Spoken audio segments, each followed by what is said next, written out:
ሰላም ጤና ይስጥልን ተመልካቾቻችን እንደምን ዋላችሁ እንደምን አመሻችሁ ከአንከር ሚዲያ ዝግጅት ክፍል የአክብሮት ሰላምታችንን እናቀርባለን። የአሜሪካኑ የል ዩኒቨርሲቲ የጥናት ምርምር እንዳመለከተው ከሆነ የሱዳኑ አማጺ ቡድን በኢትዮጵያ ወታደራዊ እንቅስቃሴ እያደረገ ይገኛል። አርኤስኤፍ የተሰኘው የሱዳን አማጺ ቡድን በኢትዮጵያ መከላከያ ካምፕ ውስጥ በመስፈር የተለያዩ ወታደራዊ እንቅስቃሴዎች ያደርጋል። ወደ ሱዳን ዘልቆ በመግባት ጥቃት ይፈጽማል ነው ያለው የየል ዩኒቨርሲቲ የምርመራ ዘገባ። ብሉምበርግ እንደዘገበው የአርኤስኤፍ የወታደራዊ እንቅስቃሴዎች በበርካታ የጦር መሳሪያዎች፣ ተሽከርካሪዎች የታጀበ ሆኖ ከኢትዮጵያ ድንበር ዘልቆ መጠን ሰፊ እንቅስቃሴ እያደረገ ይገኛል። የአብይ አህመድ አገዛዝ ባለስልጣናትን ለማግኘት ያደረገው ጥረት እንዳልተሳካለት ነው ብሉምበርግ የዘገበው። ከዚህ ቀደምም ሮይተርስ የአብይ አህመድ አገዛዝ ለአርኤስኤፍ ቡድን በኢትዮጵያ ድንበር ውስጥ የጦር ሰፈር መስጠቱን መዘገቡ የሚታወስ ነው። የመሰረት ሚዲያ ዘገባ እንደሚያመለክተው ከሆነ ደግሞ በአማራ ክልል የምርጫ ሁኔታ በወታደራዊ ካምፖች የሚካሄድ እንደሆነ እየተገለጸ ነው። ምርጫ ጣቢያዎች በወታደራዊ ካምፖች ውስጥ እንደሚካሄድ ነው ከመሰረት ሚዲያ ዘገባ ለማወቅ የተቻለው። ተመልካቾቻችን በርካታ ጉዳዮችን ይዘን ወደ እናንተ መጥተናል። አብራችሁን በመዝለቅ ዝግጅታችን እንድትከታተሉ እንጋብዛለን። ከገለታው ዘለቀ ጋር በመሆን የዕለቱን መረጃዎች ወደ እናንተ እናደርሳለን። በአንዳንዶቹ ላይ አስተያየት እንሰጣለን። መልካም ቆይታ፣ መልካም ጊዜ።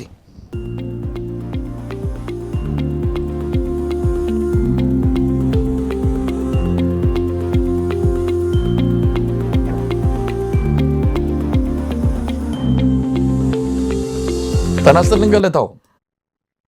ጤና ይስጥልን መሳይ፣ እንዴት ነህ? እንዴት አመሸ ገለታው? እንግዲህ ከዕለቱ ጉዳዮች ሁለቱን ቀደም ሲል ጠቅሻቸዋለሁ። የሱዳን አማጺ ቡድን በኢትዮጵያ መሬት ውስጥ እንደሚንቀሳቀስ የሚገልጸው የብሉምበርግ ዘገባ ነው። ብሉምበርግ የአሜሪካኑን የል ዩኒቨርሲቲ የምርመራ ውጤትን ነው ጠቅሶ እየዘገበው። ምናልባት ይህ መረጃ ዳግም የአብይ አህመድ አገዛዝ እያድበሰበሰ ወይም ደግሞ በጉዳዩ ላይ እጁ እንደሌለበት በተለያየ መልኩ የሚገልጸውን የሚያጋልጥ ዘገባ ነው ብሎ መውሰድ ይቻላል። ሮይተርስ ከዚህ በፊት ተመሳሳይ ሪፖርት ማቅረቡ ይታወሳል። የአብይ አህመድ አገዛዝ ለምን ሪፖርቱን አቀርባችሁ በሚል የሮይተርስን ወኪሎች ከአዲስ አበባ ማባረሩ የሚታወስ ነው። ይህን እንመለከተዋለን። የምርጫው ነገርም እጅግ አስገራሚ ከፍተኛ በሆነ ውዝግብ ውስጥ እንደቀጠለ ነው የሚገኘው። የኢትዮጵያ ሕዝብ አብዮታዊ ፓርቲ ኢሃፓ በ10 ከተሞች ለሚያዝያ 30 ሰልፍ ጠርቷል። የኢሃፓ መግለጫ ብዙ ነገሮችን የሚያነሳ ነው። ምርጫው ትክክለኛ እንዳልሆነ፣ የምርጫው አስቻይ ሁኔታዎች ፈጽሞ እንደሌሉ በመግለጽ ነው አጠቃላይ የሰላማዊ ሰልፍ ጥሪ ያደረገው። እንግዲህ ሰላማዊ ሰልፉ ከምርጫው ጋር የተያያዘ ብቻም ሳይሆን በኢትዮጵያ ውስጥ አፈና፣ ግድያ፣ ጦርነት እንዲቆም የሚጠይቅ እንደሆነ ነው አዘጋጆቹ ወይም የፓርቲው አመራሮች ለአንከር ሚዲያ የገለጹት። ገለታው ሌላው መረጃ የሌተናል ጀነራል ታደሰ ወረደ ስልጣን በ1 ዓመት መራዘም ነው። አብይ አህመድ በትግራይ ምንም አይነት ስልጣን በሌለበት ሁኔታ ፌዴራል መንግስቱና በትግራይ መሃል ያለው ግንኙነት ከበጀት ጀምሮ በተቋረጠበት ሁኔታ ውስጥ አብይ ለተጨማሪ 1 ዓመት ማራዘሙ አስገራሚ ነው። በምን ስልጣን በምን አግባብ? ብዙ ጥያቄዎች ይነሳሉ። እሱንም ጉዳይ የምንመለከተው ይሆናል። በአማራ ክልል የቀጠለው የህልውና ተጋድሎም ተጠናክሮ እየተካሄደ እንዳለ መረጃዎች ያመለክታሉ። እነዚህን ጉዳዮች እንመለከታለን። እስቲ ወደ የል ዩኒቨርሲቲ የምርመራ ዘገባ እንምጣ። አርኤስኤፍ የአማጺው የፓራ ሚሊቴሪው ቡድን ማለት ነው ከሱዳን መንግስት ጋር እየተዋጋ ያለው በኢትዮጵያ ግዛት ውስጥ የጦር ሰፈር እንዳለው ከዚህ በፊት የተገለጸውን የሚያጠናክር የምርመራ ውጤት ነው በየል ዩኒቨርሲቲ አማካኝነት የወጣው። ብሉምበርግ እንደዘገበው ከሆነ የኢትዮጵያን መከላከያ ካምፖች በመጠቀም ከፍተኛ የሆነ ወታደራዊ እንቅስቃሴ ያደርጋል ነው። ከዛ እየተነሳ ከሱዳን መንግስት ወታደሮች ጋር እንደሚዋጋ ነው የተዘገበው። ሰሞኑን አንድ ቪዲዮም ሲሰራጭ ተመልክታል ገለታው። ቪዲዮው የኢትዮጵያ አየር መንገድ የቻድ ወታደሮችን ወደ ጦር ግንባሮች ሲያመላልስ የሚታይበት ቪዲዮ ነው። የኢትዮጵያ አየር መንገድ ሙሉ በሙሉ በዚህ ጉዳይ ላይ እጁን መንከሩን ከዚህ በፊት ገልጸናል። አሁንም ይህን የሚያጠናክሩ መረጃዎች ናቸው እየወጡ የሚገኙት። ገለታ ወደ አንተ ልምጣ። የብሉምበርግን ዘገባ እንዴት አየኸው? እንግዲህ መሳይ የዚህ የኢትዮጵያ መንግስት ድጋፍ ለዚህ ለሚሊሻው ለሱዳን ሚሊሻ ክስ በተደጋጋሚ ነው የቀረበው። ብዙ መረጃዎች ቀርበዋል። ዓለም አቀፍ ኮሚኒቲውም ሲያጠና ሲታዘብ ነው የቆየው እና ከዛ ውስጥ አንዱ ሆኖ የዚህ ጠንከር የሚለው እንግዲህ የል ዩኒቨርሲቲ በጣም የታወቀ ዩኒቨርሲቲ ነው እንደምታውቀው መሳይ። በጣም የታወቀ በጣም ታፕ ከሚባሉት አንዱ ወይም ላይ ካሉት ውስጥ አንዱ ዩኒቨርሲቲ ነው። እንደዚህ አይነት ግጭቶችን ያጠናሉ በየጊዜው እና እንግዲህ ከፍተኛ ኤክስፐርቶች ናቸው ያጠኑትና ክብደት አለው ይሄኛው ዘገባ። ከሌሎች ዝም ብሎ አንድ ጋዜጠኛ የጻፈው አርቲክል አይደለም ወይ ደግሞ አንድ ሰው አየሁ ብሎ የጻፈው አይደለም፣ በጥናት ነው እና ኢንተርቪው አለ። እንግዲህ ጥናት ሲደረግ ኢንተርቪው ያደርጋሉ። ኢንተርቪው የሚደረግ ሰው ደግሞ ይመረጣል። በአካባቢው ያለ ሰው ብዙ ሰው ነው ኢንተርቪው የሚደረገው። መስክ ምልከታዎች አሉ። የሳተላይት ኢሜጅ ወይም ደግሞ የሳተላይት ፎቶግራፎች አሉ እና በብዙ እንትኖች መረጃዎች የተደገፈ ጥናት ነው የሚወጣው ከየል ዩኒቨርሲቲ። ስለዚህ ይሄ ጥናት ከባድ ነው ተጽዕኖ መሰለኝ። አሁን እስከዛሬ ከምናያቸው አንዳንድ ተባራሪ ፎቶዎች እናያለን፣ አንዳንድ ሰዎች የጻፏቸው ነው እስከዛሬ አይተናል። ይሄኛው ከበድ የሚለው ውሳኔ ሰጪዎች፣ እነዚህ ፖለቲካ ውሳኔ የሚሰጡ ሰዎች፣ አገሮች፣ ትላልቅ ድርጅቶች ዩናይትድ ኔሽንስን ጨምሮ ክብደት ሰጥተው የሚያዩት ነው። ጥናት ስለሆነ ማለት ነው። ጥናት በገለልተኛ አካል የተደረገ ጥናት ስለሆነ ማለት ነው እና አንዱ ይሄ ነው በጣም አሳሳቢው ነገር። እስከዛሬ ከወጡት መረጃዎች ይሄ ትንሽ ጠንከር ያለ ሆኖ የሚታየው አንዱ ይሄ ነው። እንግዲህ ከዚህ ባሻገር የተነሱት ነጥቦች እዚህ ጥናቱ ላይ የታየው ነገር ይሄ አርኤስኤፍ ሚሊሻው በሱዳን ውስጥ በብዙ ወንጀል የሚጠየቅ ነው። ዘር ፍጅት ሁሉ የሚጠየቅ ሆኗል እና ከባባድ ወንጀሎችን የሚፈጽም ነው። ይሄ ሆኖ ሳለ የኢትዮጵያ መንግስት በከፍተኛ ሁኔታ እየደገፈው ነው ያለው። ማሰልጠኛ አቋቁሞለታል። ብዙ የሳተላይት ኢሜጆች የሚያሳዩት ከፍተኛ ወታደራዊ እንቅስቃሴዎች አሉ። እንግዲህ ተመልከት፣ በአንድ በኩል ነዳጅ አሁን ኢትዮጵያ ውስጥ ችግር ስላለ የመኪና እንቅስቃሴ መገታት አለበት ተብሏል። ግን እዚህ ከፍተኛ እንቅስቃሴ ያለ ነው የሚለው ሳተላይት ኢሜጅ የሚያሳየው ከፍተኛ የመኪናዎች የተለያዩ መኪናዎች የጦር መኪናዎች እንቅስቃሴ ያለበት ቀጣና ሆኗል እና ከፍተኛ የሆነ የጦር ዝግጅት ያለበት ነው እና እንደውም አንዱ ምንድነው የሚለው አርኤስኤፍ ወይም ይሄ ሚሊሻው እዛ ኢትዮጵያ ውስጥ አለ የሚለው ቃል አይገልጸውም። ወታደሩ ውስጥ ኢትዮጵያ ወታደር ውስጥ ገብቶ ከኢትዮጵያ ወታደር ጋር ተመሳጥሯል ማለትም ይቻላል በሚል ቃል ሳይቀር ነው ያስቀመጠው። ስለዚህ ከፍተኛ ችግር ውስጥ ነው የገባነው። ከባድ ችግር ውስጥ ነው የገባነው። ዓለም አቀፍ ኮሚኒቲውም ይህንን ጉዳይ ትኩረት ሰጥቶት ውግዘት ይመጣብናል ማለት ነው እና ብዙ ዋጋ እንግዲህ በየጊዜው እንድንከፍል የሚያደርግ ነገር ነው የምንሰማው ዜና ሁሉ መሳይ። ገለታው ቀደም ሲል ያልከውን ለማጠናከር ያህል ነው። ይሄ ባለፈው ሮይተርስ እንዳወጣው አይነት አይደለም። ሮይተርስ የሚዲያ ወኪል ነው። ዘገባውን ለማስተባበል የአብይ አህመድ አገዛዝ በፊት ለፊት ባይመጣም በተለያዩ እርምጃዎችን የገለጸው በወቅቱ የተባበሩት አረብ ኤሚሬትስም ስሟ ስለተጠቀሰ በእጅ የለበትም በሚል ይፋዊ የሆነ ምላሽ የሰጠችበት የአብይ አህመድ አገዛዝ በፊት ለፊት መልስ ከመስጠት ይልቅ የሮይተርስን ዘጋቢዎች በማባረር ነው ሁኔታውን ምላሽ የሰጠው። አሁን ግን ትንሽ ከበድ ያለ ነው። ምክንያቱም የል ዩኒቨርሲቲ የምርመራ ዘገባ ነው፣ የአንድ ሚዲያ ሪፖርት አይደለም። ይሄ ምርመራ ዘገባ በተለያዩ የምርመራ ዘዴዎች ተዘጋጅቶ የወጣ ነው። አብይ አህመድ ሊያስተባብል አይችልም። ይሄ አርኤስኤፍ የተባለው የፓራ ሚሊተሪ ቡድን በሱዳን ውስጥ የዘር ማጥፋት ወንጀል በመፈጸም የሚፈለግ ወይም ደግሞ የሚጠየቅ ነው። ይሄ መንግስታቱ ድርጅት የሰብአዊ መብቶች መስሪያ ቤት ያወጣው ሪፖርትም ነው የሚያሳየው። ከዚህ ቡድን ጋር በአንድም ይሁን በሌላ ግንኙነት ያለው አካል ምናልባትም በመንግስታቱ ድርጅት ጭምር ባለም አቀፉ ማህበረሰብም ውግዘትና ማዕቀብ ሊደርስበት እንደሚችል ምንም ጥርጥር የለውም። የአብይ አህመድ አገዛዝ ሙሉ በሙሉ ነው የገባበት። ወታደራዊ ካምፕ በመስጠት ከመከላከያ ሰራዊቱ ጋር አብሮ ትሬኒንግ እንዲያደርግ የተለያዩ የሎጂስቲክ ድጋፎችን እያደረገለት እንዳለ ነው የተመለከተው።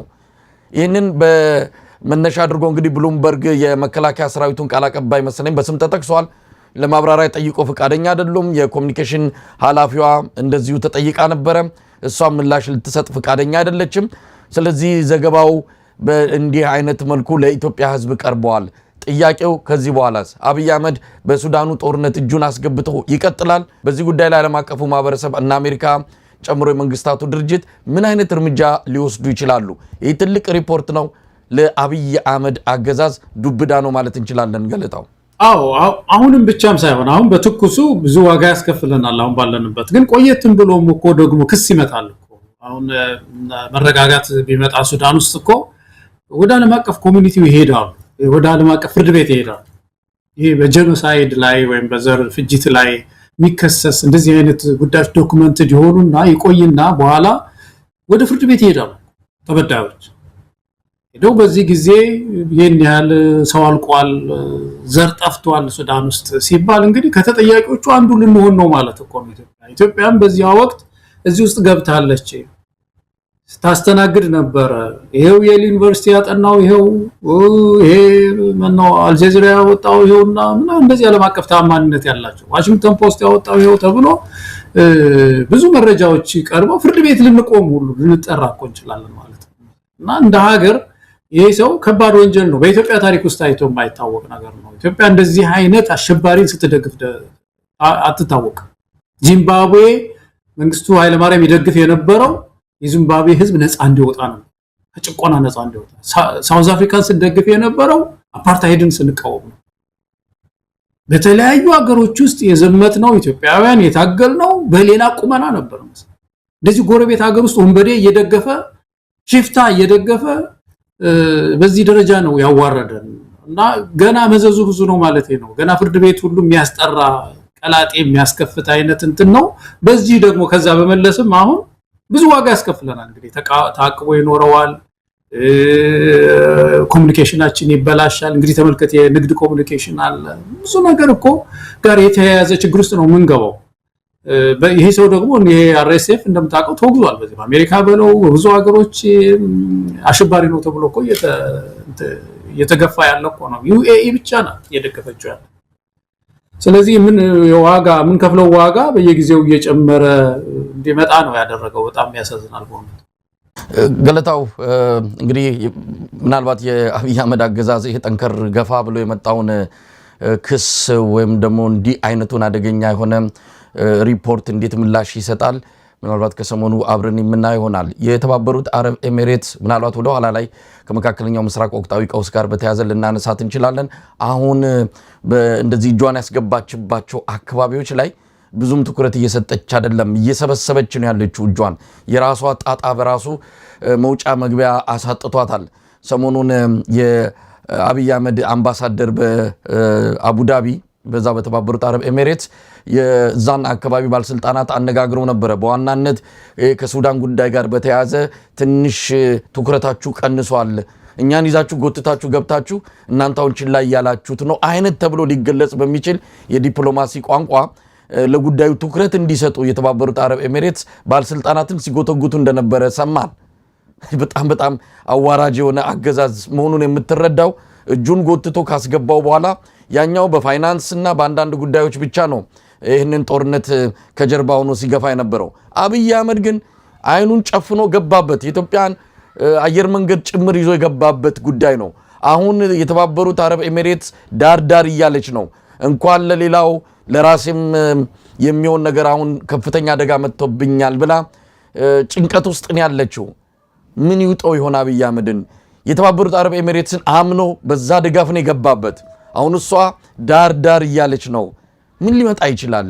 አብይ አህመድ ትልቅ ኪሳራ ውስጥ ነው የገባው። ኢትዮጵያንም ይዞ መግባቱ ነው አሳዛኙ ነገር።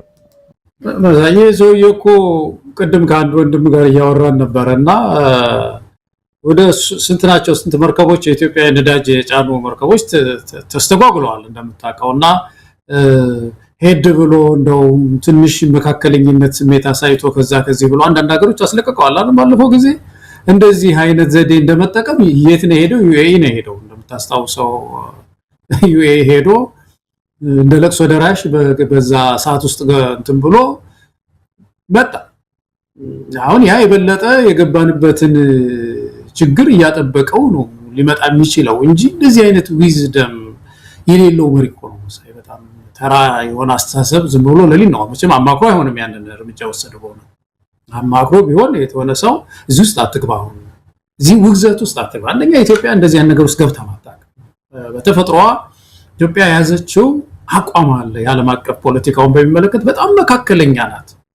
ይችን ማማ አለቀቀችም፣ እዛ ላይ መቆየት አለባት ሲባል ሄደ እዛው እንደቆሙ ቀሩ የኛ መርከቦች። እንግዲህ ተመልከት እስካሁን ድረስ አሁን ህዝባችን ይኸው በነዳጅ ሰልፍ መከራውን ያህል ቀድሞ ትንሽ ሪዘርቭ አልያዘ ኬንያ ተመልከት አሁን የተወሰነ ደረጃ የተሻለች ሀገር ሆና እሷ ህዝቧን ያረጋጋች ትንሽ ሪዘርቭ አለኝ ለ19 ቀን አለኝ ለ20 ቀን አለኝ ይለች ህዝቧን ታነጋግራለች። ይኸው ደህና ናቸው እስካሁን ድረስ ትንሽ ዋጋ ቢጨምሩ እኛም በቃ መቆም አልቻልንም መሳይ። ስለዚህ ሰውየው የሚወስዳቸው እርምጃዎች እኔ እኮ እንደውም እንዴት እንደምንገልጸው ሁሉ እኮ ይከብደኛል አንዳንድ ጊዜ መሳይ። ሲበዛ ቀለለ በጣም። አሁን ትንሽ የምትሟገተው ሰው ትንሽ ክብደት ማግኘት አለ።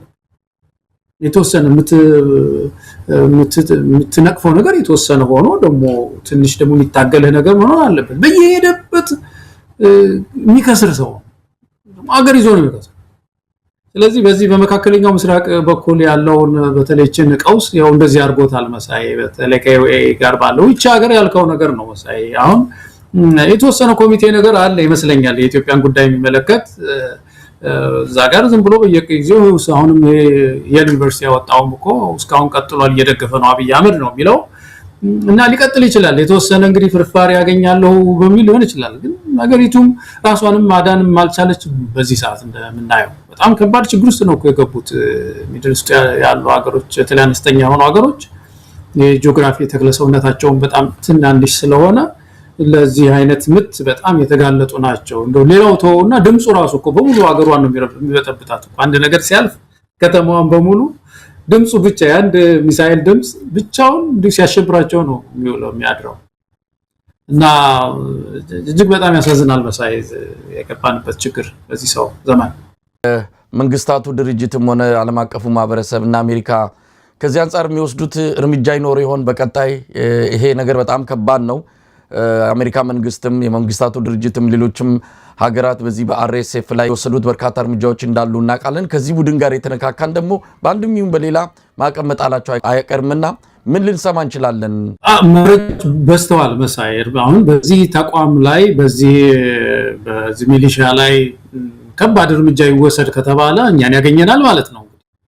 ሄዶ የት ነው መሰልጠኛው እኮ ይባላል አይደለም? መቼም የቀላል ነገር ነው። የት ነው ማረፊያው? ከየት ነው ይሄን ሁሉ ጦር የሚያመጣው? የት ነው በዛው የኢትዮጵያ አየር መንገድንም ሁኔታ አንድ ላይ ብትገልጸው። ይሄ አየር መንገድ ዋጋ ልንከፍል ነው። በዘመናት እንዲህ አይነት ነገር ውስጥ ገብቶ ማያውቅ አየር መንገድ ዘንድሮ የአብይ አህመድ ሚሊተሪ ተልዕኮ አስፈጻሚ ሆኗል፣ በሀገር ውስጥ በውጭ ሀገራትም። ያሳዝናል። የአየር መንገዱ ሰዎች ምናልባት ለዚህ ማብራሪያ መስጠት የሚችሉ ከሆነ እንጠብቃለን። ነገር ግን ጉዳዩ በጣም አደገኛ መሆኑን ኢትዮጵያ በዘመን በትውልድ ተሻግራ ያገኘችው አንድ ብቸኛ ተቋም ቢኖር እሱንም አብይ አህመድ ይዞ ገደል ሊገባ እንዲህ አይነት እርምጃዎችን እየወሰደ ይገኛልና እንደው የአየር መንገዱን አንድ ላይ ብትመልሰው ብዬ ነው። ትክክል ነው መሳይ። በተለይ የአየር መንገዱን እንኳን ያነሳው የአየር መንገዱ በጣም ከሚገርመኝ ነገር ሲከሰስ መልስ ሁሉ አይሰጥም። ቢዝነስ ተቋም እኮ ነው። ቢዝነስ ተቋም በጣም ስስ ነው መሆን ያለበት። ስሜቱ ስስ ነው መሆን ያለበት። የሆነ ሚዲያ ስሙን ሲያነሳ በውስጥ በኢሜል ኮንታክት ማድረግ ቢዝነስ አይደለም እንዴ? ብዙ ዋቸርስ ያላቸው በፌስቡክ ላይ በተለያዩ ሚዲያዎች ላይ ክሶች በሳተላይት የታዩ ኢሜጆች አሉ፣ መረጃዎች አሉ። እዚህ ውስጥ ገብተሃል ሲባል ጸጥ ነው። ይሄ ራሱን አይከላከል ወይ አስተባብልና ይሄ የሚያሳየው መግባቱን በወንጀል ውስጥ መግባቱን ነው የሚያሳየውና ይሄንን ተቋም ለማትረፍ ኢትዮጵያውያን በየጊዜው እንዳልነው ነው መሳይ። እዛ ውስጥ በተለይ ያላችሁ ሰዎች የምትችሉትን ሁሉ ማድረግ ይገባል። በጣም አንድ ነፍስ ያለው በተለይ የተወሰኑ ብሮችን ዶላሮችን ከውጭ የሚያመጣ ተቋም ቢኖር ይሄ ብቻ ነው ማለት ይቻላል። ሌላ ምን አለ? እስካሁን ድረስ በትርፍ ላይ ያለ ተቋም ይሄ ነው። ገደል እየከተተው ነው በአብይ አህመድ። እስካሁን አላየን። በመለስ ዜናዊ እንበለው በተለያዩ ጊዜያት በነበረ ፈተና ውስጥ ሁሉ እያለፈ የመጣ ተቋም ነውና እዚህ ውስጥ አንዱ እሱ ነው። ልክ ነህ። ግን ከዛ ባሻገር ግን ቅድም ያልካቸው ነገሮች ዳፋው በደንብ ነው የሚያገኘን። መረጃዎች በስተዋል ለክስ የሚያበቁ ይሄንን ኃይል ለመምታት የሚፈልጉ ሰዎች የሚፈልጉ ሀገራት ወይም ድርጅቶች ሶርሱ ወይም ደግሞ ምንጩን ማድረቅ ይፈልጋሉ፣ የሚሰለጥንበትን ምንጭ ለማድረቅ። ስለዚህ እኔ ብዙ ዋጋ ሊያስከፍለን ይችላል እና እንደውም የነጻነት ታጋዮችም ይሄንን ታርጌት ያደረገ እንቅስቃሴ ማድረግ ያለባቸው ይመስለኛል። በአንድ በኩል እንደው በእውነት እንደዚህ አይነት ስትራቴጂዎች መንደፍ ያለባቸው ይመስለኛል። ይሄ ድንበር መወረር ማለት እኮ የነጻነት ታጋዮች መሳይ ኢትዮጵያ ውስጥ ያሉ የሚንቀሳቀሱ ኢትዮጵያን ነጻ ሊያወጡ የሚንቀሳቀሱ ኃይሎች የታጠቁ ኃይሎች ማለት ነው ተባብረው የተወሰነ ኦፕሬሽን ነገር አድርገው ያንን አካባቢ መረበሽ ያስፈልጋቸዋል ከምድራችን መጽዳት አለ መውጣት አለ ቢያንስ ይሄን እንኳን ሊያተርፈን ይችላል የሆነ ታሪክ ይጽፋል ሬዚስተንስ ነበር በወቅቱ አብይ አህመድ የተባለ ሰው ይሄንን ቢያደርግም ነገር ግን በወቅቱ ይሄንን የተቃወሙ ኢትዮጵያውያኖች ነበሩ የሚል ታሪክ እንኳን ይኖረዋል መሳይና የታጠቃቸው ኃይሎችን በእውነት ይሄ እዚህ ላይ አንድ የሆነ እቅድ ማቀድ እንደው ያለባቸው ይመስለኛል ገለታው እንግዲህ ወደ ሌላው ርዕሰ ጉዳይ ውይይት ከመረጥናቸው መሃል ወደዛ ከማለፍ በፊት አንድ አጫጭር መረጃዎችን ላጋራህና አጫጭር አስተያየት በየመረጃው ተሰጠኛል እንግዲህ የአማራ ክልል ባለው ሁኔታ ላይ ነው ምናልባት ጊዜ ካለን በሰፊው እንመለከታለን ያንን መነሻ ባደረገ መልኩ የዓለም የጤና ድርጅት ዳይሬክተር ዶክተር ቴድሮስ አዳኖም አሳሳቢ ነው ብለው የገለጹትን ነገር አውጥተዋል በአማራ ክልል ሰሜን ጎጃም ዞን ሰሜን ሜጫ ወረዳ መጋቢት 24 2018 3 የጤና ባለሙያዎች በጥይት ተገድለዋል ነው ያሉት ዶክተር ቴድሮስ አዳኖም ነርሲን ጨምሮ ሁለቱ የጤና ባለሙያዎች በሰሜን ሜጫ በሚገኘው አብዮት ፋና የመጀመሪያ ደረጃ ጤና ጣቢያ ሲሰሩ የነበሩ ሲሆን ሶስተኛው ደግሞ በግል የጤና ተቋም ውስጥ እንደሚሰሩ ገልጸዋል ግድያው የተፈጸመው በአማራ ክልል በኢትዮጵያ መንግስትና በክልሉ ኃይሎች መካከል ግጭት እየተስፋፋ ባለበት ነው የጤና ባለሙያዎች በማንኛውም ጊዜ ሊጠበቁና ለሚያስፈልጋቸው ሁሉ ህይወትን የሚያድኑ ስራዎቻቸውን ሊያከናውኑ ይገባል በተጨማሪ የዓለም ጤና ድርጅት በተፈጸመው ግድያ ገለልተኛ አካል ምርመራ እንዲያደርግ ይጠይቃል ነው ያሉት ዶክተር ቴድሮስ አዳኖም ይሄ ምናልባት እሳቸው ገለጹ እንጂ እስካሁን በአማራ ክልል ወደ 10 የሚጠጉ ዶክተሮች ተገድለዋል እነዚህ ዶክተሮች የተገደሉት እኛ ባለን መረጃ በአገዛዙ ቀጥተኛ ተሳትፎ እንደሆነ ለማወቅ ተችሏል ስለዚህ ይሄንንም አካተው መረጃውን ቢያወጡት የተሻለ ይሆን ነበር ለማንኛውም በዚህ ጉዳይ ላይ ያለን አስተያየት ተሰጠኛለ ሌላው ኢትዮጵያውያን አሁንም ከቦታ ቦታ የሚሄድ እንቅስቃሴያቸው በአደጋ የታጀበ ሆኗል ከአዳማ ወደ ነጌሌ ሲያመራ የነበረ የኢትዮጵያ ኦርቶዶክስ እምነት ተከታዮችን የጫነ አንድ አውቶቡስ ታግቷል ከ35 በላይ ሰዎችን ምዕመናንን ጭኖ ይሄድ እንደነበረን የተገለጸ ወዴት እንደተወሰዱ የሚታወቅ ነገር የለም እንደዚህ አይነት ክስተቶች በዛ ቀጠና በስፋት የሚከናወን ነው ግድያዎች የሹፌሮች መከራ እውነት ለመናገር የየለት ክስተት ሆኗል ማን ይታደገው ማን ያስቆመው የሚታወቅ ነገር የለም ሌላው ኢትዮጵያ የጋማ ከብት ከአፍሪካ አንደኛ በመባል የምትታወቅ በእንስሳት ጉዳይ ላይ ኢትዮጵያ መቼም የሚከተላት እንጂ የሚቀድማት እንደሌለ ነው የሚነገረው አሁን ግን ከብራዚል የእንስሳት ውጤቶችን ስጋን ጨምሮ ልታስገባ እንደሆነ የሚገልጽ ዜና ሰማን እንግዲህ የኤክስፖርት ምርት ያነሰ የኢምፖርት ምርት ወደ ውስጥ የምታስገባው እየጨመረ ወደ ውጭ የምታስወጣው ያነሰ ከመጣ አንዲት ሀገር ወዴት እያመራች እንደሆነ ግልጽ የሆነ ጉዳይ ይመስለኛል እንዲህ አይነት በተለይ ኢትዮጵያ ከአፍሪካ በምትታወቅበት የከብት እርባታ አሁን ግን ስጋ ልታስገባ ከብራዚል ጋር ስምምነት ላይ መድረሷን ነው የሰማነው እነዚህን አጫጭር ዜናዎች ተመልከትና ወደ መወያያ ርዕሳችን እንመለሳለን ያነሳሳቸው ላይ መሳይ ተጨማሪ ምናልባት የዚህ አማራ ክልል ጤና እኔም ፌስቡክ ላይ አይቻለሁኝ እናቶች አነስተኛ መፈክሮችን ይዘው እንዴት ወላዶችን የሚረዱ ይገደላሉ የሚል በጣም ልብ የሚነካ ጽሁፍ አይቻለሁኝ እናቶች ይዘውና በጣም ያሳዝናል እኮ መሳይ አንድ ዶክተር ለ40 ሺህ ነው ኢትዮጵያ ውስጥ 40 ሺህ ሰው አንድ ዶክተር ነው ያለን በእውነት በጣም ድሆች ነን በጣም እነዚህ እንደ አይን ብሌን የሚታዩ ናቸው አንድ ታሪካን አልነገርኩም አንድ ጊዜ መሳይ አንድ በጣም የታወቀ ሐኪም አገሩን ሊጠባይ ነው ዛሬ የታወቀ ሐኪም አጥፍቶ ወንጀል ሰርቶ ፍርድ ቤት ሄዶ ፍርድ ቤቱ በነጻ ያሰናበተው ወንጀሉ ስለነጻ ስለሚያደርገው አይደለም የሚያድነው ሰው ብዙ ነው ተብሎ በዛ ሰው እጅ የሚድነው ሰው ብዙ ሰው ነው የሚድነው ለዛ ህዝብ ሲባል ፍትህን እንኳን ረግጠው ትተው ወንጀለኛውን ተወት አድርገው ስለሚድነው እናቶች የሚድኑ ህፃናት ሲባል ሰውየውን ፍሬ ያረጉት ነጻ አድርገውታል እነዚህ ሰዎች ምን አድርገው ነው እነዚህ ሐኪሞች በእውነት የሚከደሉት የሚታፈኑት መሳይና በጣም ያሳዝነኛል እኔ ሐኪም ሲነካ በጣም ስሜቴን ይጎዳዋል እንደው ፐርሰናሊ እና ዶክተር ቴድሮስ ተናገሩትም እኔ ትክክል ነው በእውነት እንደ አንድ የዓለም ጤና ድርጅት ተቋም መሪ ይሄ ጉዳይ ኢንቨስቲጌት እንዲደረግ መጠየቃቸው ተገቢ ነው። ግን ኢትዮጵያን በሙሉ ልንጠይቀው የሚገባ ነገር ነው። ሰልፍ ስንወጣ መፈክራችን ውስጥ የምናሰማው መፈክር መሆን አለበት። እንዴት ይሄ ሁሉ ተምሮ የተማረው ግን ስንት ነው የሞተው ከዚህ በፊት መሳይ ብዙ ጊዜ ካወርተናል በሐኪም ጉዳይ ላይ ማረሳት አንዲት ሐኪም ታስታውሳለህ? ዝም ብሎ አንድ ወታደር የገደላት ዝም ብሎ አንድ ወታደር ሐኪማ ስትወጣ የገደላት ልጅ አለች ሐኪም። እንደዚህ ሆነዋል ዶክተሮቻችን እና ይሄ በጣም ያሳዝናል።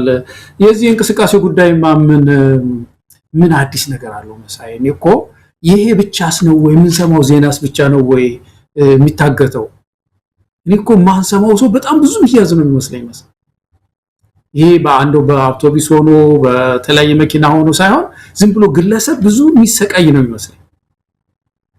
በግለሰብ ደረጃ ማለት ነው። አንድ ሰው ሁለት ሰው ቤተሰብ ሆኖ ሲሄድ የሚታገት ገንዘብም አላስፈላጊ ገንዘብ የሚከፍል ቁጥር ስፍር ያለው አይመስለኝም። በጣም ሀገሪቱ ለከፍተኛ የጸጥታ ችግር ስለተጋለጠች ይሄ ክፍተት መኖሩ አይቀርም እና እኔ ይሄንን ኢትዮጵያውያን ታግሰን መኖር የለብንም ነው እንጂ የጸጥታ ችግር በየጊዜው የምንሰማው ነገር ነው። መቼም የዚህ ያነሳው እንስሳቱ ጉዳይ ያልከው ነው መሳይ። ከልጅነታችን ጀምሮ የምንማረው ነው። አምስተኛ ክፍል፣ ስድስተኛ፣ አራተኛ ሁሉ እንማራለን። ኢትዮጵያ በእንስሳት ብዛት በቀንድ ከብት ብዛት ከአፍሪካ አንደኛ ናት ይባላል። ችግራችን ምንድነው ታዲያ ሲባል እነዚህን በደንብ በጥንቃቄ መያዝ ነው። ምርታማ እንዲሆኑ ላሞቹም በቁጥራቸው ብዙ ስለሆኑ ብቻ ሳይሆን ግን ምርታማ ደግሞ መሆን ያስፈልገናል። እሱ ላይ ማደግ ነው ያለብን ስንል ነበር። ደግሞ ኤክስፖርት ጀምረናል። የስጋ ምርት እናስወጣለን እንደሚታወቀው እና እንግዲህ ምክንያቱ ምንድነው ነው? ከሁሉም በላይ አሁን የስጋ ምርት ወደ ኢትዮጵያ እንዲገባ ያደረገው ነገር ምንድነው? ምክንያቱ? እጥረት አለ ማለት ነው። ከፍተኛ ሁኔታ መሰለኝ ተመልከቱ። ከፍተኛ እጥረት አለ ማለት ነው። የስጋ እጥረት አለ ማለት ነው። ያውም በማይቀመስበት ሰዓት እንደ መድኃኒት በሆነበት ጊዜ ሰው ስጋን በተወበት ዘመን አገሪቱ ኢምፖርት ማድረግ ከፈለገች እንደው ለዛ በውድነቱም እንኳን ገበያ ላይ እየጠፋ ነው ማለት ነው። እና ይሄ በአጠቃላይ የሚያሳየን አጠቃላይ ምርታችን የእንስሳቶቻችን ጤንነትም ችግር ላይ እንዳለ እኮ ነው የሚያሳየው መሳይ። ከዚህ በፊት ብዙ ጊዜ ትኩረት አልሰጠነውም እንጂ እኮ ብዙ እንስሳቶች እኮ አልቀዋል እኮ በመኖ ችግር ያልቃሉ። ብዙ ሰው ላይ ነው ትኩረታችን። ልክ ነን፣ ግን እንስሳቶች እኮ አልቀዋል ችግር ያልቀዋል። እና ግብርናችን ችግር ሲሆን አንዱ ችግር ውስጥ የሚወድቀው የእንስሳት ጉዳይ ነውና ኢትስ ሪሊ በጣም የሚያሳዝን ነገር ነው። ስንዴ እናመርታለን ይሏል፣ የስንዴ ኢምፖርታችን ይጨምራል። ስጋን እያመረትን ነው፣ ወደ መካከለኛው ምስራቅ ያስወጣን ነው ይሏል፣ የስጋ ኢምፖርታችን በጣም ይጨምራል። የዋጋ ንረቱ ከፍተኛ ነው እና እነዚህ ተቃርኖዎች አብረው የሚሄዱ አይደሉም። ከፍተኛ ችግር ውስጥ መግባታችንን የሚያሳዩ ናቸው መሳይ። እንግዲህ ገለታው ይሄ ኢትዮጵያ በሀገር ውስጥ ራሷን የምትችልባቸው የተለያዩ ምርቶች አሉ። እነዛ ምርቶች እጥረት እየገጠመን ያለው ባለፈው ሽንኩርት ከታንዛኒያ ኢምፖርት ተደረገ ወይም ወደ ሀገር ውስጥ እንዲገባ ተደረገ ሲባል ያንን የሰማ አርሶ አደር ያለው ትዝ ይለኛል። እኛ ሽንኩርት ማምረት አቅቶን ሳይሆን በወቅቱ ማሳዎቻችን በሙሉ አብይ አህመድ ለጀመረው የስንዴ ዘመቻ ወደዛ ማሳውን እንድናዞረው ተገደን ነው እንጂ ሽንኩርትማ የኢትዮጵያን ሕዝብ ስናደርስለት በየአመቱ በበቂ ሁኔታ ስናቀርብለት የነበረው እኮ ጊዜ ሩቅ አይደለም። አሁን አብይ አህመድ የስንዴ ፖለቲካ ጀመረ። እሱንም ይኸው እየተጋለጠ ነው። የኢትዮጵያ ስንዴ አቅራቢ ሀገራት ተብለው እነ ሩሲያ፣ ዩክሬን፣ ሩማንያ ሶስቱ ሀገራት እንደሆነ ተነገረን። ከ90% በላይ ኢትዮጵያ ስንዴ የምታስገባው ከውጪ እንደሆነም ሰማን። ነገር ግን አብይ አህመድ በስንዴ ልክ ስኬት እንዳገኘ ነገር የዚህ ዓመት ምርጫ ምልክቱንም የስንዴ ነዷ ያደረገበት ስኬት ላይ የደረስንበት አንድ ዘርፍ ነው በሚል ነው። ግን ይኸው እየሰማን ነው። ከ90% በላይ የስንዴ አቅርቦት የሚመጣው ከውጭ ሀገራት ነው። እንደዚህ አይነት ሽባ አድርጓታል ሀገሪቱን። ማምረት እየቻለች እንዳታመርት በሌለ ቁጥር ቴሌቪዥን ላይ የወጣ ሐሰተኛ መረጃዎችን እያስተላለፈ ሀገሪቱን ቁልቁል እየሰደደ ያለ ግለሰብ ነው። ይህንን ስለምንቃወመው ሳይሆን መሬት ላይ ያለው ሀቅ፣ ዳታዎች፣ መረጃዎች እኛ ብቻ ሳይሆን ዓለም አቀፍ ተቋማት ጭምር እያጋለጡ ያለበት ጉዳይ ነው። ይሄ ጉዳይ መሳይ ሲሪየስ የሆነ ችግር አለው በጣም። በቀደም ስታወሩ ነበረ ከወንድም ያሬድም ጋር አንስታችሁ ነበረ የመንግስት የልማት አቅጣጫዎችና በልማት ውስጥ አክሰሰሪስ የሚባሉ አሉ። አክሰሰሪስ ማለት እንግዲህ ጌጥ ነው አይደለም? የልማት ጌጥ ማለት ነው። እንግዲህ መቼም ዋናውን ታደርግና ከዛ ደግሞ አክሰሰሪስ ይኖራሉ፣ ጌጦች ማለት ነው። ጌጥ ያስፈልጋል መቼም በማህበረሰብ ውስጥ ያስፈልጋል። ይገድ ምታጌጣቸው መኖር አለባቸው እንደ ግለሰብ ማለት ነው። ልብስ ለብሶ ከበልቶ እንትን ካለ በኋላ ደግሞ ጌጥ ያንጠለጥላል። እና የአብይ እኮ ልማት እኮ ጌጥ ላይ እኮ ነው በሙሉ እኮ ጌጥ ነው እኮ አክሰሰሪስ እኮ ናቸው እነዚህ የምታያቸው ጅዋጅዌ መጫወቻዎች፣ የኮሪደር ልማቶች፣ ትላልቅ አምፖሎች በሙሉ አክሰሰሪስ ናቸው። ግንጥል ጌጥ ግን ሆነ ለምን? ዋና ልማት ነው።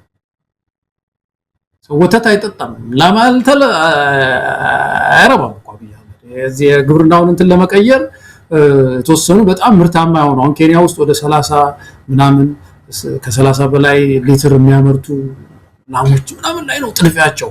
ገበሬውን ያን ያስታጥቁታል። ስለዚህ 5 ላም ምናምን አይደለም አንድ ገበሬ የሚይዘው አንድ ይዛል ያችን በቃ ጥሩ ምርት ያመርታል ማለት ነው። ያ ልማት እነዚህን አክሰሰሪስ ያስከትላል ማለትም እነዚህ ጌጦቹን እንድናንጠለጥል ሳንወድ ያደርገናል። መንግስትም አይደለም እዛ ውስጥ ኢንቮልቭድ መሆን ያለበት። ጌጦቹ የሚሰራቸው ይመጣል። ይሄ ህዝብ ጌጥ አምሮታል ይላል ሌላው ኢንቨስተሩ፣ የግሉ ባለሀብቱ ይሄ ህዝብ ጌጥ አምሮታል፣ መሄጃ ወክ ማረጊያ ያስፈልገዋል፣ ይሄ እንደዚህ አይነት መብራቶች ያስፈልጉታል፣ ጅዋጅዌ ያስፈልገዋል ምናምን ብሎ ሎጅ ያስፈልገዋል ይላል። እና ጌጥ ላይ የከረምን ህዝቦች እንዴት ነው ስጋ ማን ከውጭ ማምጣት ያለ የሌለብን? አሁን በዚህ ሰዓት የለም የደለበ ለካብቴት አለ የለም የህብረተሰቡን ፍላጎት የሚያሟላ። ለዛ እኮ ነው ስጋ ሰማይ እየደረሰ የስንዴውን ጉዳይ ያነሳው። ሌሎች ምርቶች ላይ የግብርናው ዘርፍ በተለይ ከፍተኛ ትኩረት ስለማይሰጥ ችግር ውስጥ ወድቀናልና አጠቃላይ ምርታችን ችግር ውስጥ ስለወደቀ አሁን ወደ ውጪ ሩጫ ይዘናል ማለት ነው። እንግዲህ እስቲ የሚገባው ይሄ ገበያውን ያረጋጋል ወይ ነው? አሁን እኮ ሰማይ ነው በዶላር እኮ ነው የምናስገባው መሳይ። አሁን ትልቁ ችግር እኮ ብራዚል የምትሸጥልን በብር አይደለም በዶላር እኮ ነው የምትሸጥ ዓለም አቀፍ ነው። የኛ ብር ደግሞ ብሎ ቁልቁል እየሄደ ነው ያለው አይደለም? የወደቀ ነው ያለው። መጨረሻው የት ነው? በዛ ገዝቶ ነው አንድ ሰው ከብራዚል የመጣ ቢፍ እነሱ የታወቁ ናቸው። በዚህ በበሬ በምናምን እንደምታውቀው የታወቀ ስቴክ ይወዳሉ ስጋና መጥቶ ከዛ ገዝቶ ነው አንድ አበሻ የሚበላው። የ5000 ብር ደግሞ ወስተኛ ይሆናል። ይሄ ፕራክቲካል ይሆናል መሰለኝ። መጫወቻ እኮ ነው ምድሪቱን ያደረጓት። በጣም ያሳዝናል። ገለታ በጣም ያሳዝናል። ለማንኛውም ወደ ነዳጁ እጥረት ጉዳይ እንምጣ። ሰፊ ትኩረት መሰጠት ያለበት ጉዳይ ነው። የነዳጅ እጥረቱን በተመለከተ የምንሰማቸው መረጃዎች ከተለያዩ አካባቢዎች እየመጡልን ያሉ እንዲሁ የህዝብ ስሜቶች፣ ቅሬታዎች ከአእምሮ በላይ ሆነዋል። ገለታ እውነት ለመናገር መቆጣጠር እስከሚያቀድ ድረስ ነው ሰው ሮሮ ውስጥ የገባው። በእንቅርት ላይ ጆሮ ደግፎ ሆኖበታል። በየጊዜው እየተደራረበ የመጣበት ጭነት አሁን ደግሞ የነዳጅ እጥረቱን ተከትሎ የነዳጅ ዋጋ መጨመር አይደለም። በነገራችን ላይ ዋጋ መጨመሩ አንድ ጉዳይ ነው። እጥረቱ ደግሞ ሌላው ትልቅ አደጋ ሆኖ የመጣበት ሁኔታ ነው ያለው። ለማንኛውም ይሄ ነዳጅ እጥረት ቀጥሏል። በከፍተኛ ደረጃ ከተሞች በተሽከርካሪዎች ድርቅ እየተመቱ ነው ያሉት። ምክንያቱም ነዳጅ እያገኙ አይደለም። አንድ ማደያ የቆመ ወይም ደግሞ ተሰልፎ ያለ ተሽከርካሪ ነዳጅ ለማግኘት አንዳንድ ጊዜ ከ10 እስከ 1 ወር ድረስ ከ10 ቀን እስከ 1 ወር ድረስ ሊወስድበት እንደሚችል እየተነገረ ነው። አንዳንዱ እዛው መኪና ውስጥ ኑሮውን አድርጎታል። በጣም አስገራሚው ደግሞ ያን ሁሉ ቀናት ሙሉ ተሰልፎ ማደያ ተራው ሲደርስ ነዳጁ አልቋል የለም ይባላል። እንዴት አይነት ችግር ኢትዮጵያ እንደገጠማቸው ዓለም አቀፍ ክስተት ነው። ምናልባት ሁሉም ሀገራት ችግር የገቡበት ነው። ኢትዮጵያ የተለየ አይደለም እንዳይባል 500 ቦቴ መኪናዎች ጅቡቲ ላይ ቁጭ ብለዋል። ሹፌሮቹ የመንግስት ያለ እያለ ጩኸት ያቀረቡ ነው ያሉት። ይሄን ማለት ከጀመሩ 2 ወር ሆናቸዋል። ለምንድን ነው ካሁኑ ክስተት ጋር የምታገናኙት? ይሄው እኛ 2 ወር ሆነን እኮ እዚህ ጅቡቲ 500 ነዳጅ ጫኝ ቦቴዎች ከተቀመጠን። የነዳጅ እጥረቱ ቀድሞ የጀመረ ዋጋ መጨመሩም ቀድሞ የጀመረ ነው። አብይ አህመድ ምክንያት ሰበብ አገኘ። ምናልባት ዓለም ወደ ቀደመው የነዳጅ ዋጋ ቢመለስ እጥረቱ ቢቃለል የኢትዮጵያ የሚቃለል ወይም ደግሞ ችግሩ የሚቀረፍ አይደለም፣ በዛው ነው የሚቀጥለው። ሰሞኑን የተለያዩ ቪዲዮዎች እየተመለከትክ ነው። ምርቶች በትራንስፖርት እጥረት ምክንያት የጫኑትን የተለያዩ የእርሻ ምርቶችን መንገድ ላይ እየተበላሹ እየተደፉ ይገኛሉ። ሽንኩርት ሲደፋ ያየውበት፣ ሙዝም የተለያዩ ምርቶች መንገድ ላይ ቀርተው ነዳጅ አጥተው ከፍተኛ የሆነ ኪሳራ እየደረሰ ነው ያለው። ለዚህ እስካሁን ምንም መልስ የሚሰጥ የለም። በእግራችሁ ሂዱ የሚል ነገር ነው ከመንግስት የምንሰማው። ብዙ ጥያቄዎችን እንድታነሳ ያደርጋል። የሆነ የመጠገን ቁስል የማጠብ እርምጃ ነው እየወሰደ ያለው። ዋናውን ችግር አባባሽና አቀጣጣይ ራሱ ሆኖ ትንንሽ ነገሮች ላይ ጊዜውን የሚያጠፋ ስርዓት ሆኗል የአብይ አህመድ አገዛዝ። ለማንኛውም የነዳጅ እጥረቱንም የማዳበሪያውንም አንድ ላይ አድርገ ኢትዮጵያ ምን ላይ ነው ያለችው፣ ወዴትስ ችግር ይወስደናል የሚለውን ባጭሩ ብትመለከተው። በጣም ሲሪየስ የሆነው ችግር ይሄ ነው። እንግዲህ አሁን የዚህ ነዳጅ ጉዳይ ነዳጅ እንግዲህ የማርኬት ወይም የገበያ ኢንጂን ገበያን የሚያንቀሳቅስ ሞተር ማለት ነው ነዳጅ ማለት። በተለይ በኢትዮጵያ ሁኔታ የገበያችን ሁሉ ሞተር ነው፣ የእንቅስቃሴዎቻችን ሁሉ ሞተር ነው እና ልክ ባቄላ ቢቀር እንደሚሆነው አይደለም ጉድለቱ። ሁለመናችንን ነው የሚነካው። ማብሰያችንን ይነካዋል፣ መጓጓዣችንን ይነካዋል፣ ሁለንተናችንን ነው የሚነካው እና አንዱ ትልቁ ችግር ይሄ ሁሉ ይደመርና ኢንፍሌሽን ወይም ግሽበቱን ይጨምራል ማለት ነው። ስለዚህ ይሄ ትልቁ ችግር አሁን በሁሉም አይተሞች ላይ በሁሉም በተለይ ምግብ ነክ የሆኑ ጉዳዮች ላይ እንደውም ህዝቡ በዚህ በግሽበት የሚያማርር ህዝብ የበለጠ እንደገና ደግሞ ሌላ ሰዓት ላይ እንዲወድቅ ያደርጋል ማለት ነው። አሁን የምንሰማው ነገር ያ ምን ያህል እውነት እንደሆነ አላውቅም። ዛሬ 3000 ብር ዶሮ ገባች የሚል ነገር ሰማው ሳይና ይሄ አሁን መታመን ይችላል ወይ? በጣም እኮ ከባድ ችግር እኮ ነው የወደቅነው ምድራችን። ይሄ ነዳጁ ችግር ብቻ አይደለም። ነዳጁ ያልከው ዓለም አቀፍ ችግርም ነው። ግን ዓለም አቀፍ ችግሩን ደግሞ እንዴት ነው የምንወጣው? የተለያዩ ሜካኒዝሞች እኮ አሉ፣ የተለያዩ ዘዴዎች አሉ። ከጥረት ጋርም እኮ የተወሰነ ጊዜ መኖር የሚቻልባቸው ብዙ ዘዴዎች እኮ መንግስት መፍጠር ነበር እና ህዝቡ ለተለያየ ዋጋ ተጋልጦ ነው የምናየው። ከባድ ችግር ውስጥ ነው ያለውና ይሄ ጉዳይ ገና መቀጠሉም ስለማይቀር በአጠቃላይ በአገሪቱ የዋጋ ግሽበት ላይ ነው። በዚህ በነዳጁ ብቻም ሳይሆን የዋጋ ግሽበት የሚበላው ላይ ይሁን የተለያዩ በጣም አስፈላጊ የሆኑ መሰረታዊ የሚባል ፍጀታዎቻችን ላይ ሁሉ የሚያመጣው ግሽበት ነው። እሱ ነው ትልቅ ችግር የሚያመጣው። ከዛ ባሻገር ደግሞ የዚህ ማዳበሪያ ጉዳይ ነው መሰለኝ። እኔ ልክ አሁን በጣም የሚያሳስበው ደግሞ ይሄኛው ማዳበሪያ ስሰማ ደግሞ አንድ ባለሙያ ሲነግረኝ ለካ ማዳበሪያ ራሱ የሚሰራው አንድም ከነዳጅ ነው። ነዳጅ ውስጥ ካለ ንጥረ ነገር ከዛ እንግዲህ ምናልባት ከዝቃጩ ይሆናል ማዳበሪያ ለመስራት አንዱ የሚጠቀሙት እንትን ከዚህ ከነዳጅ የሚገኝ ንጥረ ነገር ነው። ስለዚህ አንዳንድ ፋብሪካዎች አሁን ከዚህ የተነሳ የማምረት አቅማቸው ቆሟል ነው የሚባለው። ከዚህ የተነሳ የማዳበሪያው ዋጋ በጣም አድቋል ነው። ሪፖርተርን ባወጣው ሪፖርት ላይ ባለፈው አይተናል። ወደ 3 እጥፍ ማዳበሪያ ዋጋ ጨምሯል። አሁን ቅድም የነገርኩ ባለሙያም እንደዚሁ በጣም እንትን ይዞኛል ይሄ ማዳበሪያ ጉዳይ እና ጠይቄ ነበር ያለው ወይ ለመሆኑ መንግስት የገዛው ማዳበሪያ ወደ ጅቡቲ አካባቢ ሳለ ወይ ዛስ ደግሞ ኢትዮጵያ ውስጥ የተወሰነ የተከማቸ ነገር ሳለ ነው? ምክንያቱም ወራቱም እየመጣ ነው በቅርብ ጊዜ እና የምርት ወሩ ማለት ነው አለው የተወሰነ ስል ምንም መረጃዎች አያሳዩም። አጥጋቢ የሆነ ማዳበሪያ በምድሪቱ ውስጥ የለም ነው የሚባለው። እንግዲህ ተመልከቱ የእያንዳንዱ ገበሬ መሬት ማዳበሪያ ቀምሶ ማዳበሪያ ቢቀር ያለ ማዳበሪያ ቢዘራው ገበሬ እስከ 40% እስከ 50% ምርት ይቀንሳል። ያ ሲሆን ምንድነው የምንሆነው ነው? አሁን ምናልባት እስከዛሬ ያልታየ ከባድ ረሃብ በምድራችን እንዳይመጣ ነው ትልቁ ስጋታችን። ይሄ ሁላችንን ኢትዮጵያውያንን ሁሉ ሊያሳስብ ይገባል። ይሄን የሚያነሱ ሰዎች ጨለምተኞች አይደሉም። ረሃብ ሊመጣ ይችላል፣ ክፉ ጊዜ ሊመጣ ይችላል የሚሉ ሰዎች ጨለምተኞች አይደሉም። ጨለምተኞች እና አብይ አህመድ ናቸው መሰለኝ። ይሄ ሁሉ ችግር እያለ ይሄ ሁሉ ችግር ተደቅኖ የሚደንሱ ሰዎች፣ ኳስ የሚጫወቱ ሰዎች፣ አገር ጤና ነው የሚል መልእክት ለማስተላለፍ የሚሯሯጡ ሰዎች እነሱ በጣም በጨለማ የሚመላለሱ ናቸው። ብርሃን ያዩ ሰዎች አሉ፣ ምልክቶችን የሚያዩ ችግር ሊመጣ ይችላል የሚሉ መሰለኝ። ስለዚህ እኔ አሁን ትልቁ ችግራችን ግብርና ውስጥ የሚሰሩ ሊሆኑ ይችላሉ የተለያዩ ባለሙያዎች ይሄንን መከታተል አለብን። የማዳበሪያ ጉዳይ የት ነው ያለው? ገበሬያችን ምንድነው የሚሆነው? የገበሬ መብራት ያልጠየቀ ገበሬ መስል መብራት መንግስትን እኮ መብራት አስገባልኝ ብሎ አይጠይቅም። ቧንቧ ያልጠየቀም የገበሬ እግዚአብሔር የሰጠውን የምንጭ ውሃ ነው የሚጠጣው። በጣም ደሃ ገበሬ ነው የሚያደርገው። ታክስ እየከፈለ ቀረጥ እየከፈለ የመንግስት ያቆመ ነው። ምንም መሰረታዊ ልማት ሳይጠይቅ የሚያገኛት አንድ ነገር ብትሆን እሱን በገንዘቡ ገዝቶ ይቺን ማዳበሪያ ነው እና ይቺን ማዳበሪያ ያሳጥተን እሱንም ድህነት ላይ ይመጣል። የከፋች ድህነት ላይ እንደገና ለከተማ የሚያቀርበውም እሱ ነው። ህዝባችን ረሃብ ላይ ነው የምትለው። ስለዚህ የማዳበሪያ ጉዳይ በጣም ከባድ ጉዳይ ስለሆነ ኢትዮጵያን በሙሉ ትኩረት ሰጥተን መከታተል ባለስልጣናትም እንደው ያሉ ብልጽግናው ውስጥ ያሉ ሰዎች ይህን ጉዳይ መከታተል ያለባቸው ይመስለኛል። መሳይ ነዳጁ የፈጠረው ማህበራዊ ቀውስ ቀላል የሚባል አይደለም።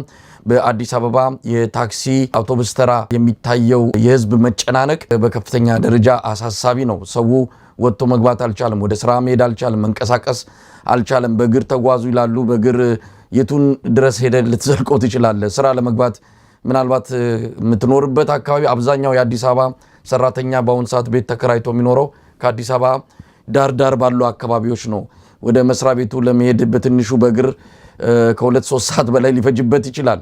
እንዲህ አይነት የመፍትሄ ሀሳብ ነው በአገዛዙ እየቀረበ ያለውና አሳዛኝ ነገር ነው ገለታው። ለማንኛውም ወደ አንዳንድ አጫጭር መረጃዎች ተመልሼ ሄድና ሌላ ጉዳይ አንሳለሁ። አጫጭሮቹ መረጃዎች ቀደም ሲል ካነሳዋቸው ጋር የሚገናኙ ናቸው። የአማራ ክልል ሕክምና ማህበር መንግስት በክልሉ ውስጥ የታገቱና የታሰሩ ሐኪሞችና ሰራተኞች ያለምንም ቅድመ ሁኔታ ወደ ቤታቸው እንዲመለሱ ጥሪ አድርጓል ወይም ጠይቋል።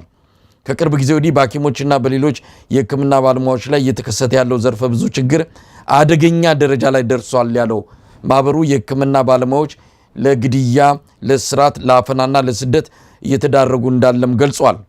እንግዲህ ይህንን ዘገባ ያወጣው ዋዜማ የተሰኘው ሚዲያ ነው። ሌላው በኦሮሚያ ክልል ሰሜን ሸዋ ዞን የወረ ጃርሶ ወረዳ የብልጽግና ፓርቲ የፖለቲካ አደረጃጀት ዘርፍ ኃላፊ ገናናው ከበደ ባገቷቸው ታጣቂዎች መገደላቸውን የወረዳው የብልጽግና ጽህፈት ቤት አስታውቋል። ኃላፊው ከወረዳው የፓርቲውና የፖለቲካ ዘርፍ ኃላፊ ወይንሸት ታፈሰና ከሹፌራቸው ጋር የካቲት 10 ከፍቼ ከተማ ከስብሰባ ሲመለሱ ልዩ ስሙ ኦላ ኢሞ በተባለ ስፍራ በታጣቂዎች ታፍነው መወሰዳቸውን ዋዜማ በወቅቱ ዘግቦ እንደነበረ ነው ሚዲያው የጠቀሰው። ላለፉት 1 ወር ከ3 ሳምንታት በታጣቂዎች ቁጥጥር ስር የነበሩ ሲሆን በወቅቱ ለእያንዳንዳቸው 5 ሚሊዮን ብር እንዲሁም ለሹፌራቸው 3 ሚሊዮን በድምሩ 13 ሚሊዮን ብር ማስለቀቂያ እንዲከፍሉ ቤተሰቦቻቸው ተጠይቀው ነበረ።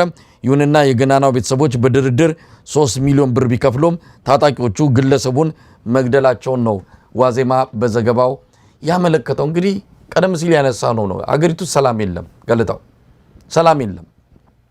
እንዲህ አይነት ክስተት የየለት ሆኗል። ግን ምርጫ ብላ አገሪቱ ምርጫ ልታካሄድ ነው። ገፍቷል አብይ አህመድ። ምንም ችግር የለም አገሪቱ ሰላም ነው ምርጫ ማካሄድ እንችላለን ብለው የሀገር ሀብት እያባከነ ይገኛል። አሁን እንደምንሰማው በአማራ ክልል ምንም ምርጫ ማድረግ የማይቻልበት ሁኔታ ሲፈጠር ደግሞ በመከላከያ ካምፖች ውስጥ የምርጫ ጣቢያ በማቋቋም ህዝቡ እዛ እየመጣ ምርጫውን እንዲያከናውን ሊደረግ ነው። እንደዛ አይነት መረጃ እንዳለው ነው መሰረት ሚዲያ የዘገበው። ገለታው የምንሰማው ነገር ሁሉ በጣም አስገራሚ ነው። እስቲ ከምርጫው ጋር የተያያዙ አንዳንድ ነገሮችን እናንሳ። የኢሃፓንም በዚሁ ልንጠቅሰው የምንችለው ነው። ኢሃፓ ብዙ ነገሮችን አንስቷል። ከፍተኛ የሆነ ችግር እንዳለ፣ ምርጫው አስቻይ ሁኔታዎች ባልሆነበት ሁኔታ እየተካሄደ እንዳለ፣ የአብይ አህመድ አገዛዝን አጅቦ ከመሄድ ያለፈ ምንም ትርጉም እንደሌለው ኢሃፓ በመግለጫው አስታውቆ በ10 ከተሞች ሰላማዊ ሰልፍ ለማድረግ ለሚያዝያ 30 ቀጠሮ ይዟል። ይሄ ያነሳው ነገር መሳይ የዚህ የጸጥታ ጉዳይ ደጋግመን እናነሳው የሚገባ ነገር ነው። ምክንያቱም ማያባራ ህመም ነው፣ የሀገራችን ከባድ ችግር ነው እና አንድ ጊዜ አንስተነዋልና እንደው እንተው ልንለው የምንችለው ነገር አይደለም። በየጊዜው የምንሰማቸውን የጸጥታ ችግሮች ሁሉ የማጋለጥ የህብረተሰቡን ህመም ማካፈል ኃላፊነት አለብን እና ማንሳት አለብን አሁንም ማለት ነው። በዚህ በአማራ አካባቢ የተነሳ የህክምና ጉዳይ የህክምና ማህበር ያነሳው መግለጫ ትክክል ነው። እሱን ሁላችን ልንደግፈው የሚገባ ነገር ነው። ግን ጠበቅ ብሎ መታገል ያስፈልጋል። ጠበቀው የታገሉ ህዝቦች ናቸው እንግዲህ ከጫንቃቸው ላይ አስቸጋሪ የሆነ መንግስት የተገላገሉት ጠብቆ መታገል በቃ ይሄን ነው ካለም የተማርነው ብዙ ሀገር ብዙ ዋጋ እየከፈለ ነውና በየሙያችሁ በግብርና ላይ ሊሆን ይችላል በሕክምና ላይ በአስተማሪው ላይ ያለ ጫንቃችን ላይ የተቀመጠ ቀንበር የሚሰበረው ህብረተሰብ ሲታገል ነው አሁን ይሄ አዲስ ምንም ቲዮሪ ይዘን አልመጣንም ያለው ፋክት ነው ፋክቱ ይሄ ነው በቃ ሰው ልጅ ይሄን ቀንበር አልሸከምም አውርድ ብሎ ጠንክሮ ታጥቆ የታገለ ማህበረሰብ ነፃ ይወጣል ስለዚህ በተለይ በሐኪሞች ላይ ያነጣጠረው ግፍ በስቷል አማራ ክልል ብዙ ነው የምንሰማው ግድያዎች በየጊዜው ነው ያሉት ካሉን እንዳይን ብሌን ልንይዛቸው ከሚገቡ ጥቂት ሐኪሞች መካከል ይቀንሳሉ እነሱ ይላል እነዚያ ያስርባሉ ያሳድዳሉ ተስፋ ያስቆርጧቸዋል እንዳያድጉ የበለጠ ሙያቸው ላይ ትኩረት እንዳያደርጉ የንግድ ስራ እንዲያስቡ እንደውም እኮ በጣም የሚያስገርም ነገር እኮ አማራ ክልል ውስጥ እኮ ከዚህ በፊት እኮ አመታት በፊት እኮ አንስተናል መሳይ በሕክምና ተመርቀው እኮ ባጀት የለን ብለው እኮ ቤታቸው ተቀምጠው ፊክሽን ሲያነቡ የሚውሉ ሐኪሞች ነበሩ አሁን ይሄ የሚታመን ነገር ነው ኢትዮጵያ ውስጥ ዶክተር ጠግበን ዶክተር ማርኬቱ ጠግቦ 7 አመት ተምሮ አንድ የኢትዮጵያ ልጅ ጠግባ ምድሪቱ ያልቀጠረቻቸው አማራ ክልል በጣም ብዙ ነበሩ እናቶች ክሊኒኮች የዶክተር እጥረት አንድ ዶክተር የሌለበት ክሊኒክ ማለት ነው አማራ ክልል ውስጥ በለው ኢትዮጵያ ውስጥ እንደምታውቁ በዛ ችግር ውስጥ ያለ ማህበረሰብ ለባጀት የለንም 8000 ብር ነው ደሞዙ የኔ ያለ ዝም ብሎ 150 ሺህ ምናምን የሚከፍሉ እንዳይመስልህ 8000 ብር ለምንከፍለው አተናል ለተወሰኑ ዶክተሮች ብለው ህዝቡን በበሽታ ይገደሉበት ጊዜ አለ እንደውም በጣም ማስተዋወሰው እዚህ ሀገር ምናልባት ይከታተለን ይሆናል ላሉ ሐኪሞች እዚህ ሀገር እና ጥሩ ሐኪሞች የሆነ የኢትዮጵያውያን እንትን አለ ኢትዮጵያውያን በኢሜል እንትን መረጃ እንለዋወጥበት መድረክና እዛ ላይ እዚህ ባካችሁ እዛ ሀገር ቤት ያሉትን ሐኪሞች ያደራጇቸውና ቢያንስ ይሄ ሞባይል ህክምና እየተንቀሳቀሱ ቤታቸው ቁጭ ብለው ሙያውም እንዳይረሳቸው እየሄዱ የሞባይል ህክምና እንዲያደርጉ እንደው የሚፈቀድበትን ሁኔታ ፈልጉ ምናምን ብለን ሐሳብ አነሳንና ተደራጅተው እዚህ ያሉ ሐኪሞች አሜሪካ ውስጥ ያሉ ሐኪሞች አንድ በጣም ዶክተር ብራውን የሚባል ሐኪም ነው በጣም ይሄን ጉዳይ ትኩረት ሰጥቶ እየሰሩበት እንደነበር አስታውሳለሁና የተወሰኑ ዶክተሮች በዚህ እንደተጠቀሙ አውቃለሁ እና እንግዲህ ተመልከተ ከዚህ ሆነው እንኳን አሳስቧቸው እኮ ነው እንዴት እነዚህ ልጆች ስራ ሳይዙ ያሁሉ በሽተኛ ባለበት ምድር ብለው ይሄን አይነት ኢኒሺዬቲቭ የተወሰደው መሳይና አሁንም ያሉትን ሐኪሞች ስራ ላይ ያሉትን ደግሞ እንደዚህ በተለያየ የጸጥታ ችግር በማጋለጥ ችግር ሲፈጠር ሐኪሙ ጠብቆ መታገል አለበት ከመግለጫም ባሻገር ጠበቅ ያሉ እርምጃዎች ባለፈው የተጀመረ የሐኪም ንቅናቄ አልነበረም የት ነው የደረሰው መቀጠል አለበት እንደገና ማንሰራራት አለበት እሱ በዚህ በኦሮሚያ ክልል እንደዚህ የታችኛው እርከን እኮ አልቋል እኮ ጨረሱት ሳት ላይ እኮ ነው የተጣደው ይሄ መካከለኛው አካባቢና የታችኛው ስልጣን ላይ ያለ የብልጽግና ሰው አማራ ክልል በለው ኦሮሚያ ክልል በለው ደቡብም ያው የሰማን ነው ባለፈው አይደለም ሳት ላይ ነው ያሉትና ለምንድን ነው እነሱ ጥቅልል ብለው የአንተ ትግል ውስጥ የማይገቡት እኔ በጣም የሚገርም የተጫወተባቸው እኮ ነው ያለው ይሄ ሰው በጣም ተጠቃለው የታጠቁ በአካባቢው ያሉ የነጻነት ታጋዮችን እየተቀላቀሉ የህብረተሰቡንም ትግል ወደፊት መግፋት ነው ያለባቸው እንጂ ሰለባ ለምንድን ነው የሚሆኑት የሚለው ነገር እኔ በጣም ይገርመኛል ያው ምርጫውን አንስተናልና ያው ምርጫውን ጉዳይ እንመልከተው ቀደም ሲል እንዳልኩትም በምርጫው ዙሪያ የሚወጡ መረጃዎች ከዕለት ወደ ዕለት በተለይ የምርጫው ጊዜ እየተቃረበ በመጣ ቁጥር የሚታየው ነገር ሁሉ እጅግ አስገራሚ የሆነበት ሁኔታ ነው 40 ሚሊዮን ምራጮች ተመዝግበዋል አለ ምርጫ ቦርድ 39.5 ሚሊዮን ነው ያው 40 ሚሊዮን መድረሱ አይቀርም በቅርቡ ምንድነው ይሄ ቁጥሩ በራሱ በጣም አስገራሚ ነው 40 ሚሊዮን አማራ ክልል በእንደዚህ አይነት ሁኔታ ትግራይ ክልል ሙሉ በሙሉ በተዘጋበት በማይካሄድበት ኦሮሚያ ክልል በከፊል የኦሮሚያ ክልሉን በተመለከተ ብዙ ጊዜ የምናነሳዋለን የኦሮሚያ ክልል ማህበረሰቡ አሁን ቀደም ሲል የተጠቀስካቸው ታች ያሉ አመራሮች እየታፈኑ እየተገደሉ ህብረተሰቡ እንኳን ለምርጫ ካርድ ለመውሰድ ከቤት ልንወጣ ይቅርና ገበያ ወጥተን ለመመለስ ዋስትና የለንም ብሎ በፍርሃት ቆፈን ውስጥ ባለበት ሁኔታ በደቡብ በሌሎችም አካባቢዎች ተመሳሳይ ጋምቤላ፣ ቤኒሻንጉል 40 ሚሊዮን ከየት መጥቶ ነው የሚመዘገበው? በራሱ ይሄ ቁጥሩ የሚነግር የምርጫውን መልክ በደንብ የሚያሳይ ነገር ነው። ሌሎች መረጃዎችን ያው ምርጫ ቦርድ እንደምንም አምጦ አንድ መግለጫ አውጥቷል። በመግለጫውም ይሄ አስገዳጅ በሆነ መልኩ የምርጫ ካርድ እንዲወስዱ ብልጽግና እያደረገ ያለውን አስገዳጅ ሁኔታ በተመለከተ ተገቢ አይደለም ብሎ የሞቱን አንድ መግለጫ አውጥቷል። ግን ችግሩ ከዛ በላይ ነው። ከፍተኛ የሆነ ችግር ነው ያለው።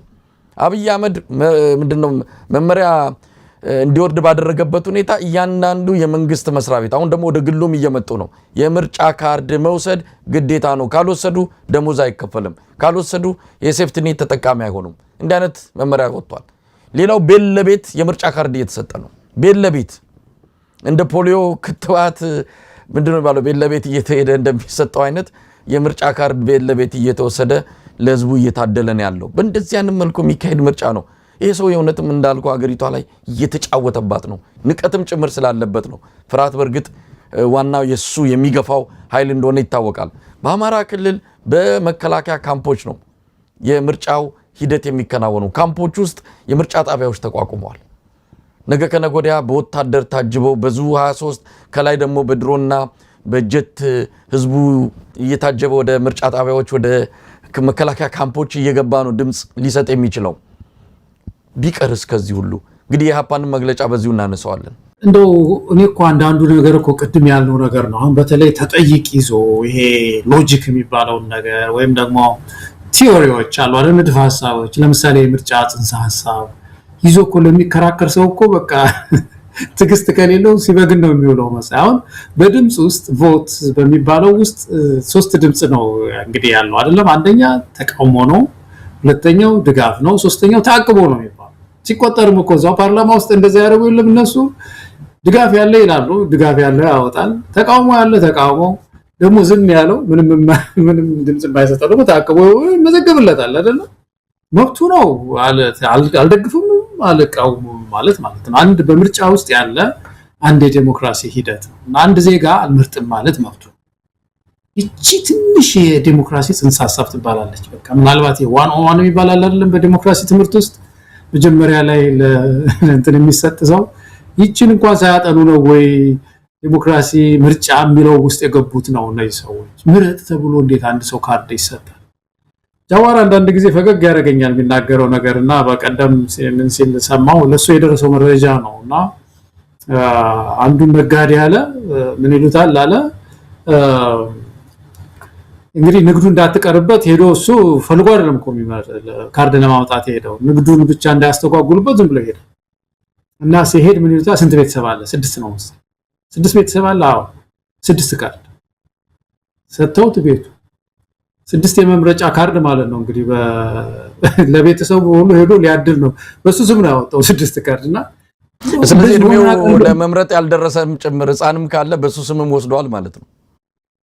እንግዲህ አይ ቲንክ ሲጠየቅ እድሜያቸው የደረሱ ናቸው ወይ ተብሎ ይሆናል እንግዲህ ግን ቢሆንስ አንድ ምርጫ እኮ የምርጫ ካርድ እኮ በራሱ ሰውየው ቀርቦ ምን ብሎ ነው አይደለም የ6 ሰው ቤተሰብ 6 ካርድ ይዞ ቤቱ ሄዳል።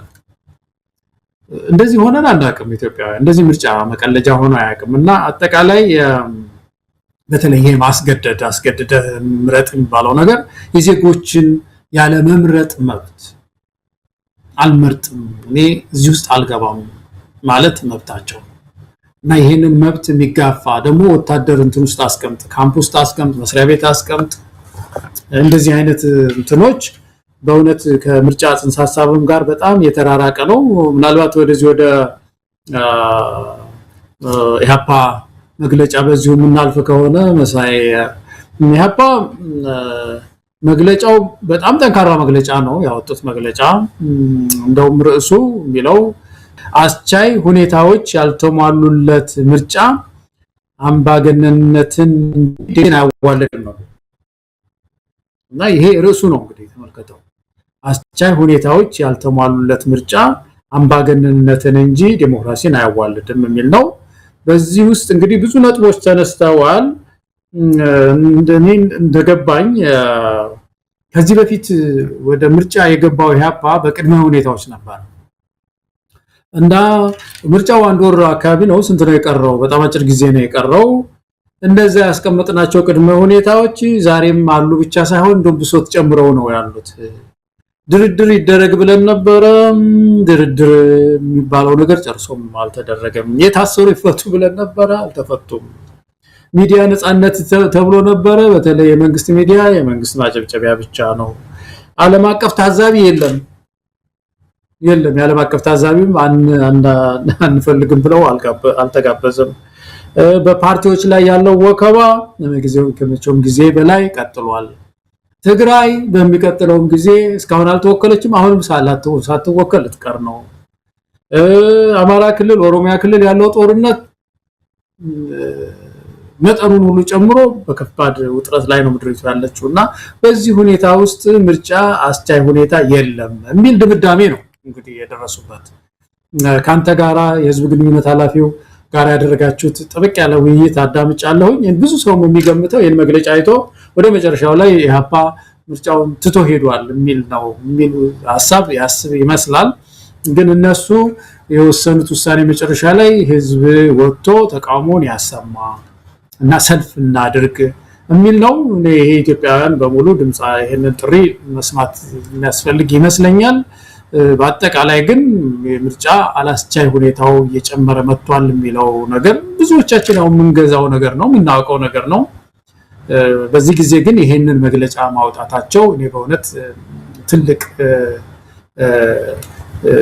ቦታ ሰጥቻቸዋለሁ ለዚህ ፓርቲ ገለታው እንዳልከው ነው አነጋግሩ ያለው የህዝብ ግንኙነት ክፍል ኃላፊው አቶ ይስሐቅ ወልዳይን መግለጫው እንዳልከው በጣም ጠንካራ ነው እውነት ለመናገር ምርጫውን ላለመሳተፍ ውሳኔ ላይ የደረሰ ፓርቲ የሚያወጣው መግለጫ ነው ከበቂ በላይ ምርጫውን ላለመሳተፍ ከበቂ በላይ ምክንያቶች እንዳሉ ማሳያ ነገሮችን ነው የተዘረዘሩት በመግለጫው ግን ይሄድና አሁንም በሰላማዊ ሰልፍ ህዝቡ ተቃውሞውን ይግለጽ የሚል ነው ቀጣዩ እርምጃው ምናልባት ወደፊት ይሄንን ከምርጫው ራሳቸውን ለማግለል ውሳኔ ላይ ደርሳሉ የምናቀው ነገር የለም ወደዛ ሊሄዱ እንደሚችሉ ግን እንገምታለን እነዚህ ባልተሟሉበት ሁኔታ አጃቢ ሆነን መሄድ አንፈልግም የሚል ነው እስካሁን ያላቸው ሚና ከአጃቢነት ያላለፈ እንደሆነ ያያየን ነው በቴሌቪዥን መድረክ ቀርበው ስሜታቸው መግለጻቸው ፖለቲካ አላማቸውን ማስተዋወቃቸው የህዝቡን ችግሮች መተንፈሳቸው አንድ ነገር ቢሆንም ይሄ ግን እንደው ብቸኛ የአንድ ፓርቲ ተልኮና ግብ ተደርጎ ሊቀመጥ አይገባም ህዝቡን ማታገል አለባቸው ህዝቡ የተዘጋጀ ህዝብ አለ በእርግጥ የሚመራው ቢያገኝ አደባባይ ወጥቶ ስሜቱን ሊገልጽ የሚችል ህዝብ ተዘጋጅቶ ይገኛል ያንን ህዝብ ማስተባበር ላይ ነው እነዚህ የፖለቲካ ፓርቲዎች ትንሽ ክፍተት ያለባቸው የምርጫ ሁኔታ የምርጫው አስቻይ ነገሮች በሌሉበት መሳተፋቸው ለሰርቫይቫልም እንደው በፖለቲካ ፓርቲነትም ለመቀጠል ብቸኛው መድረክ ምርጫ ስለሆነባቸው እንደሆነም እንረዳለን ግን ገለታው ሰልፉ በራሱ ምርጫውን ለማድመቅ ካልሆነ በስተቀር አብይ አህመድ እንደው ሰማይ ዝቅ ምድር ከፍ ይላል እንጂ በኢትዮጵያ ምድር ላይ እሱ በዛች ወንበር ላይ እስካለ ድረስ የኢትዮጵያ ህዝብ ድምጽ አደባባይ ወጥቶ እንዲገለጽ ፈጽሞ አይፈቅድም ይሄን መተማመን መቻል አለብን አብይ አህመድ ነው ስለዚህ እስከ እለቱ ሚያዝያ 30 ነው እስከ ሚያዝያ 29 ድረስ ዘም ብሎ ይቆያል እነሱ ቅስቀሳውንም አድርገው የተለያዩ የምርጫ ሊፈጥሩ የሚችሉ ሙቀቶችን በደንብ ወደፊት ከገፋ በኋላ በዋዜማው ከልክያለው ሊሊ አይችልም በሌላ መንገድ ግን ሰልፉ እንዳይደረግ ማድረጉ የማይቀር ነው ስለዚህ ሰልፉ መጥራታቸው ምናልባት ለአገዛዙ እንደ አንድ በጎ አስተዋጽኦም ሊታይ ይችላል ምክንያቱም የማይፈቀድን ሰልፍ እያማሟቁ እስከ እለቱ ድረስ መቆየት በራሱ ለብልጽግና የምርጫ አጀንዳ መጋጋል ትልቅ ሚና ስለሚኖረው በዚህ አንፃር አይተኳል ጥያቄውን አንስቼለት ነበረ ነገር ግን ሰልፉን እናደርጋለን የሚያቆመን ኃይል የለም የሚል ነው ከፓርቲው አመራር ምላሽ የተሰጠው ገለታው እኔ ያየሁት በጣም በበጎ ጎኑን ነው መሳይ በተለይ ሰልፍ መጥራት አሁን በጣም ኢትዮጵያ ውስጥ አስፈላጊ ሆኖ እንደዚህ አይነት ትዕይንተ ህዝቦችን ማድረግ አስፈላጊ ሆኖ ያልተደረገ ነገር ነውና እኔ ውሳኔያቸው ጥሩ ውሳኔ ነው፣ በጣም ጥሩ ውሳኔ ነው፣ ወቅታዊ ተገቢም ነው ብዬ ነው ማምነው። መሳይ ግን ምንድነው ለዚህ ብዙ መስራት ያስፈልጋል፣ ጀት ያስፈልጋል፣ ህዝቡን ማነቃቃት ያስፈልጋል። አሁን ጥሪው ምንድነው? ኢትዮጵያ ውስጥ ምርጫ የማያስችል ሁኔታ ያለ ይሄ መንግስት ወደ ምርጫ እንግባ ይላል ነው፣ ይከለክላል። ምን ጥያቄ ያለው? እሱ እኮ ለራሱ ብቻ ነው የሚፈቅደው እኮ። ግን ሰልፍ እኮ አሁን በቀደም ተደረገ አይደለም መሳይ? ለአብይ አህመድ አንዴ ለበዓለ ሹመት የሚባል ሰልፍ ይደረጋል። ሌላ ጊዜ ምንድነው ኢትዮጵያ ያዘችውን የልማት ጎዳና ለማስቀጠል ለውጡን ለማስቀጠል የሚለው ዛሬም ይጠቀሙበታል። ይንካል የሚገርም ነገር ነው በጣም። ኢትዮጵያ ያዘችውን ለውጥ ለማስቀጠል ድጋፍ እዚህ ቀበሌ ሰልፍ ተደረገ ይባላል እና አዲስ አበባ ሰልፍ ተደረገ ተባለ። ግን ተቃዋሚ ሰልፍ ሲጠራ ደግሞ ዝር እንዳትሉ የሚለው ነገር የተለመደ ነው። ነገም ሊያደርገው ይችላል። ግን ይሄ ጉዳይ ምንድነው? አንድም በሌላም መንገድ አንድ የትግል አቅጣጫ ስለሆነ በተለይ የፓርቲው የሰላማዊ ትግል ላይ ስለሆነ ያለው የወሰደው እርምጃ ተገቢ ይመስለኛል። ጥያቄዎቹም በጣም ጠንካራ ናቸው። እነዚህን ጥያቄዎች ይዞ በየተባሉት ከተማዎች ህብረተሰቡ በነቂስ ወጥቶ መብቴ ነው ማለት አለበት። ህብረተሰቡ እኔ በዚህ ሁኔታ ውስጥ አማራ ክልል ባለፈው ሆነ አይደለም አማራ ክልል ውስጥ የተደረገው ተቃውሞ ምርጫ በዚህ ሰዓት አይታሰብም። እንዴት በድሮን እየደበደብከኝ እንደገና ምረጥ ትለኛለህ? አንዳንዱ መፈክር እኮ በጣም ሰው ሲነካ የሚያወጣው ቃል እኮ አይባልም ነው የሚለው። ሰውን በድሮን እየደበደቡ ምረጥ አይባልም የሚል መፈክር ነው ይዞ የወጣው የአማራ ህዝብና አሁንም ቢሆን ኢትዮጵያውያን በሙሉ የመፈናቀልን የግጭትን መናኸሪያ ምድራችን ሆናለች። ዓለም አቀፍ ያነሳ ነው የዚህ ኢትዮጵያን ስም የሚያጠፉ ነገሮች ብዙ ነገሮች እያደረገ ነው ያለው። ከዩኤኢ ጋር ያለውን ጋብቻ እሱን በተመለከተም በሰልፎች ላይ ያነሱ ተቃውሟቸው ማድረግ ይገባል። ግን ኤምቢ ሲሊስ ምንድነው ፕላን ቢ የሚባል ነገር መኖር አለበት መሰለኝ። አሁን ትልቁ ችግር ኢትዮጵያ ውስጥ ያለው ማታገያ ዘዴ ፕላን ኤ በቃ አይሰራም። አብይ በቀጭን ደብዳቤ ነው፣ ስልጣን የለውም። በኢትዮጵያ ህገ መንግስት መሰረትም ሰላማዊ ሰልፍ ለማድረግ ማሳወቅ ነው እንጂ ማስፈቀድ አይገባም ይላል ህጉ። እና ይችሉ ይዘህ ሄደህ እኔ ላሳውቃችሁ ነው የመጣሁት። ያ ብዙ ጊዜ አዲስ አበባ ያዛ ፓርቲ ውስጥ በነበርኩ ጊዜ በጣም የሚያስቀ ነገር ይከሰታል። የሚያሳዝን ቢሆንም ደግሞ ያስቃል። እና እነሱ ደብዳቤ መልሰው ሲጽፉልን ይገርመኝ ነበር። መልሰው ሲጽፉ ምንድነው የሚሉት ፖሊሶች? አይፈቀድም ሰልፉ ምናምን ይላሉ። እናንተ እኮ የስልጣን የላችሁም። እንዴት ህገ መንግስት ጥሰት እኮ ነው ይሄ በራሱ። አይፈቀድም ማለት አይቻልም አንድን ሰልፍ። እና ፕላን ቢዩ ምንድነው ነው አሁን ያባ ይሄንን ጉዳይ ቁጭ ብለው መወያየት አለባቸው። ምንድነው ፕላን ቢያቸው? እነሱም ገምተዋል እኮ ይችን ሰልፍ አያስደርገንም ብለዋል። እሺ ያስደርጋል።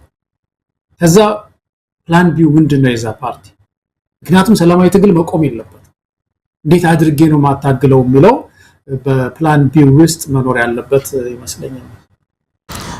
ገለታው በነገራችን ላይ አንዳንድ አስተያየቶች ከኢትዮጵያ የምንቀበላቸው በጣም የሚገርሙ ናቸው። ህዝቡ የደረሰበትን ምሬት የደረሰበትን መከራ በእርግጥ በዚህ ምክንያት ጥላቸው ራሱ የቱን ያህል እየከፋ እንደመጣ የምትረዳበት ነው። ለምሳሌ አንድ በጣም ትልቅ ሰው ናቸው፣ ያው አውቃቸዋለሁ፣ ስም እዚህ መጥቀስ አያስፈልግም።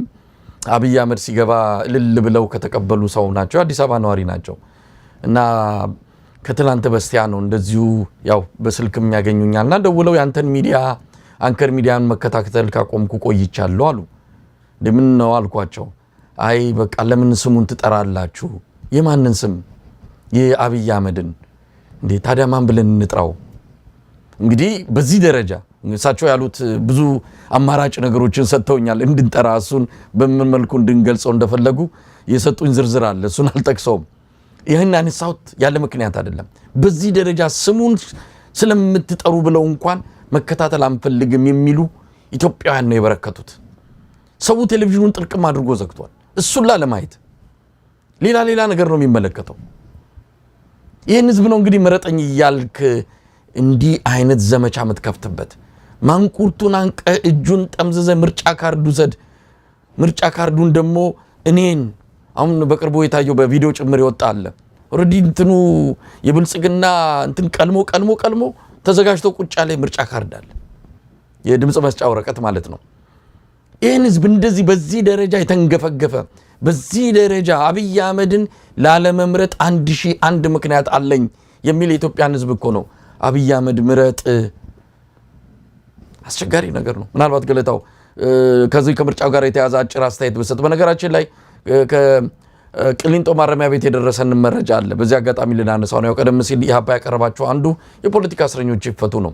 አሁን አብዛኞቹን ሙሉ በሙሉ ማለት እንችላለን ቅሊንጦና ቃሊቲ ያሉትን የፖለቲካ እስረኞች ወደ አባ ሳሙኤል ወደ ተሰኘ በጣም አስፈሪና በጣም እጅግ አስቸጋሪ ወደሆነ እስር ቤት አዘዋውሯቸዋል። እዛ ከወሰዷቸው በኋላ ወደ 323 የሚጠጉ እስረኞች ናቸው። ምግብ ከልክሏቸዋል። ምግብ ያለው ለ90 ሰዎች ነው ብለው የ90 ሰዎችን ኮታ ብቻ ነው ያመጡት። 323 ናቸው እነሱ። 90ዎቹ ሌሎቹ ሳይበሉ እኛ አንበላም ብለው እነሱ መለሱት። ሲጠየቅ ማረሚያ ቤቱ የአባ ሳሙኤል የናንተ የምግብ ኮታ ያለው እዛው ቅሊንጦ ነው፣ ከዛ ካልመጣለን መመገብ አንችልም አሏቸው። እንግዲህ አስሮም ወደ ግዞት እስር ቤትም ወስዶ ምግብ ይከለክላል። እንዲህ አይነት የግፍ ሀገር ነች ኢትዮጵያ። ይህን እየሰማን ነው። የሚደርስባቸው መከራ፣ የሚደበደቡት፣ የሚገረፉት፣ ብዙ ነገሮች የሚከለከሉት እንዳለው ነው። አሁን ደግሞ ምግብ አትበሉም ተብለው ሰው በራብ እንዲሰቃይና በእስር ቤት ውስጥ ማቆ እንዲሞት እየተደረገ ነው ያለው።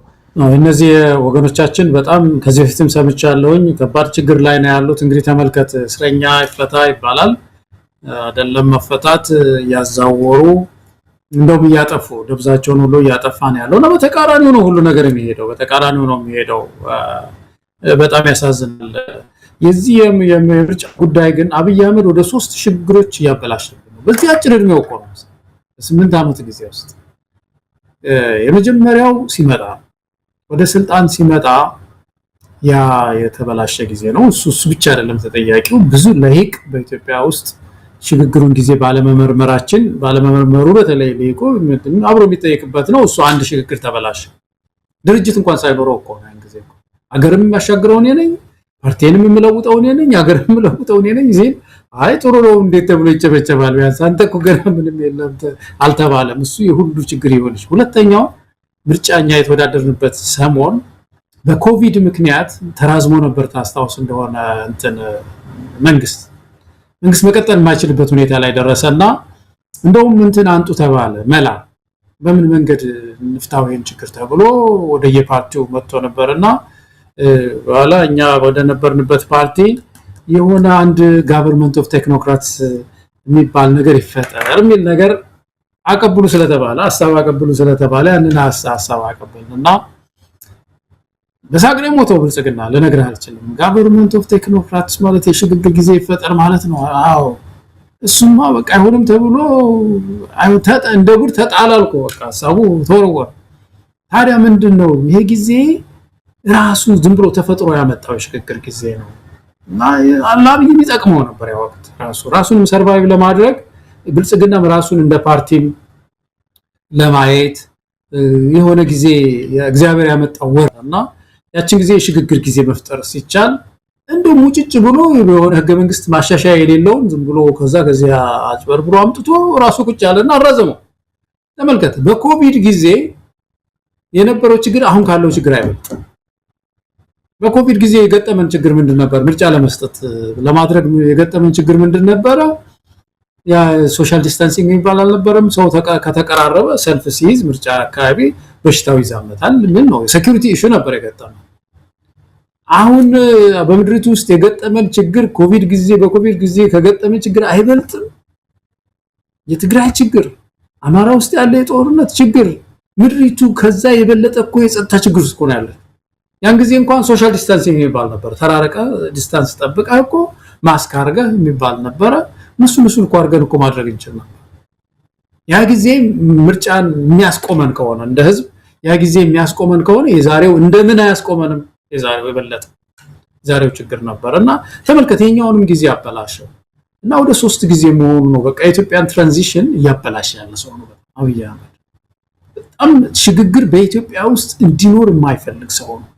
በጣም የተለየ ነውና ኢትዮጵያውያን ነቅተን ልንታገለው ይገባል። ምርጫ አሁን ወጉም የለም ኢትዮጵያ ውስጥ ወጉም የለም። መሳይ ህዝብ ስለ ምርጫ አንድ ሰው እንዲሰማ አይፈልግም። ኑሮ ጠብሶታል። ኑሮ በጣም አሰቃይቶታል። ሰላም እጦት ጠብሶታል። የትራንስፖርት ጉዳይ ጠብሶታል ህዝቡ። የሆነ የፖለቲካ መፍትሄ ነገር መጥቶ ፎይታ ነው ምድሪቱ የምትፈልገው። ተሰቅዛ የተያዘች ምድር እኮ ነው።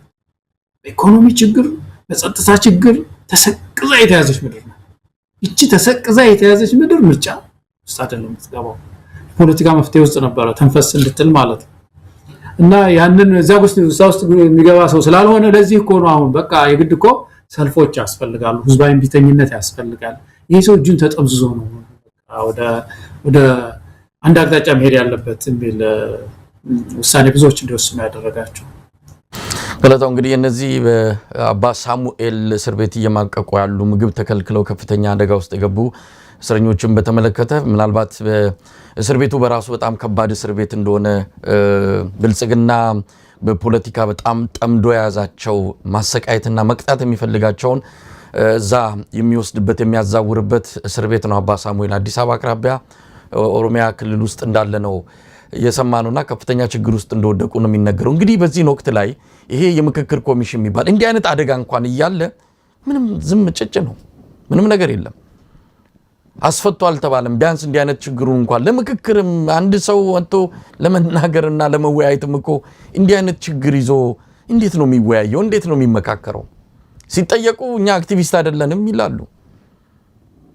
ከዚህ በላይ ይሄ ምክክር ኮሚሽን የከሸፈበት ሌላ ሊገለጽ የሚችል ነገር የለም።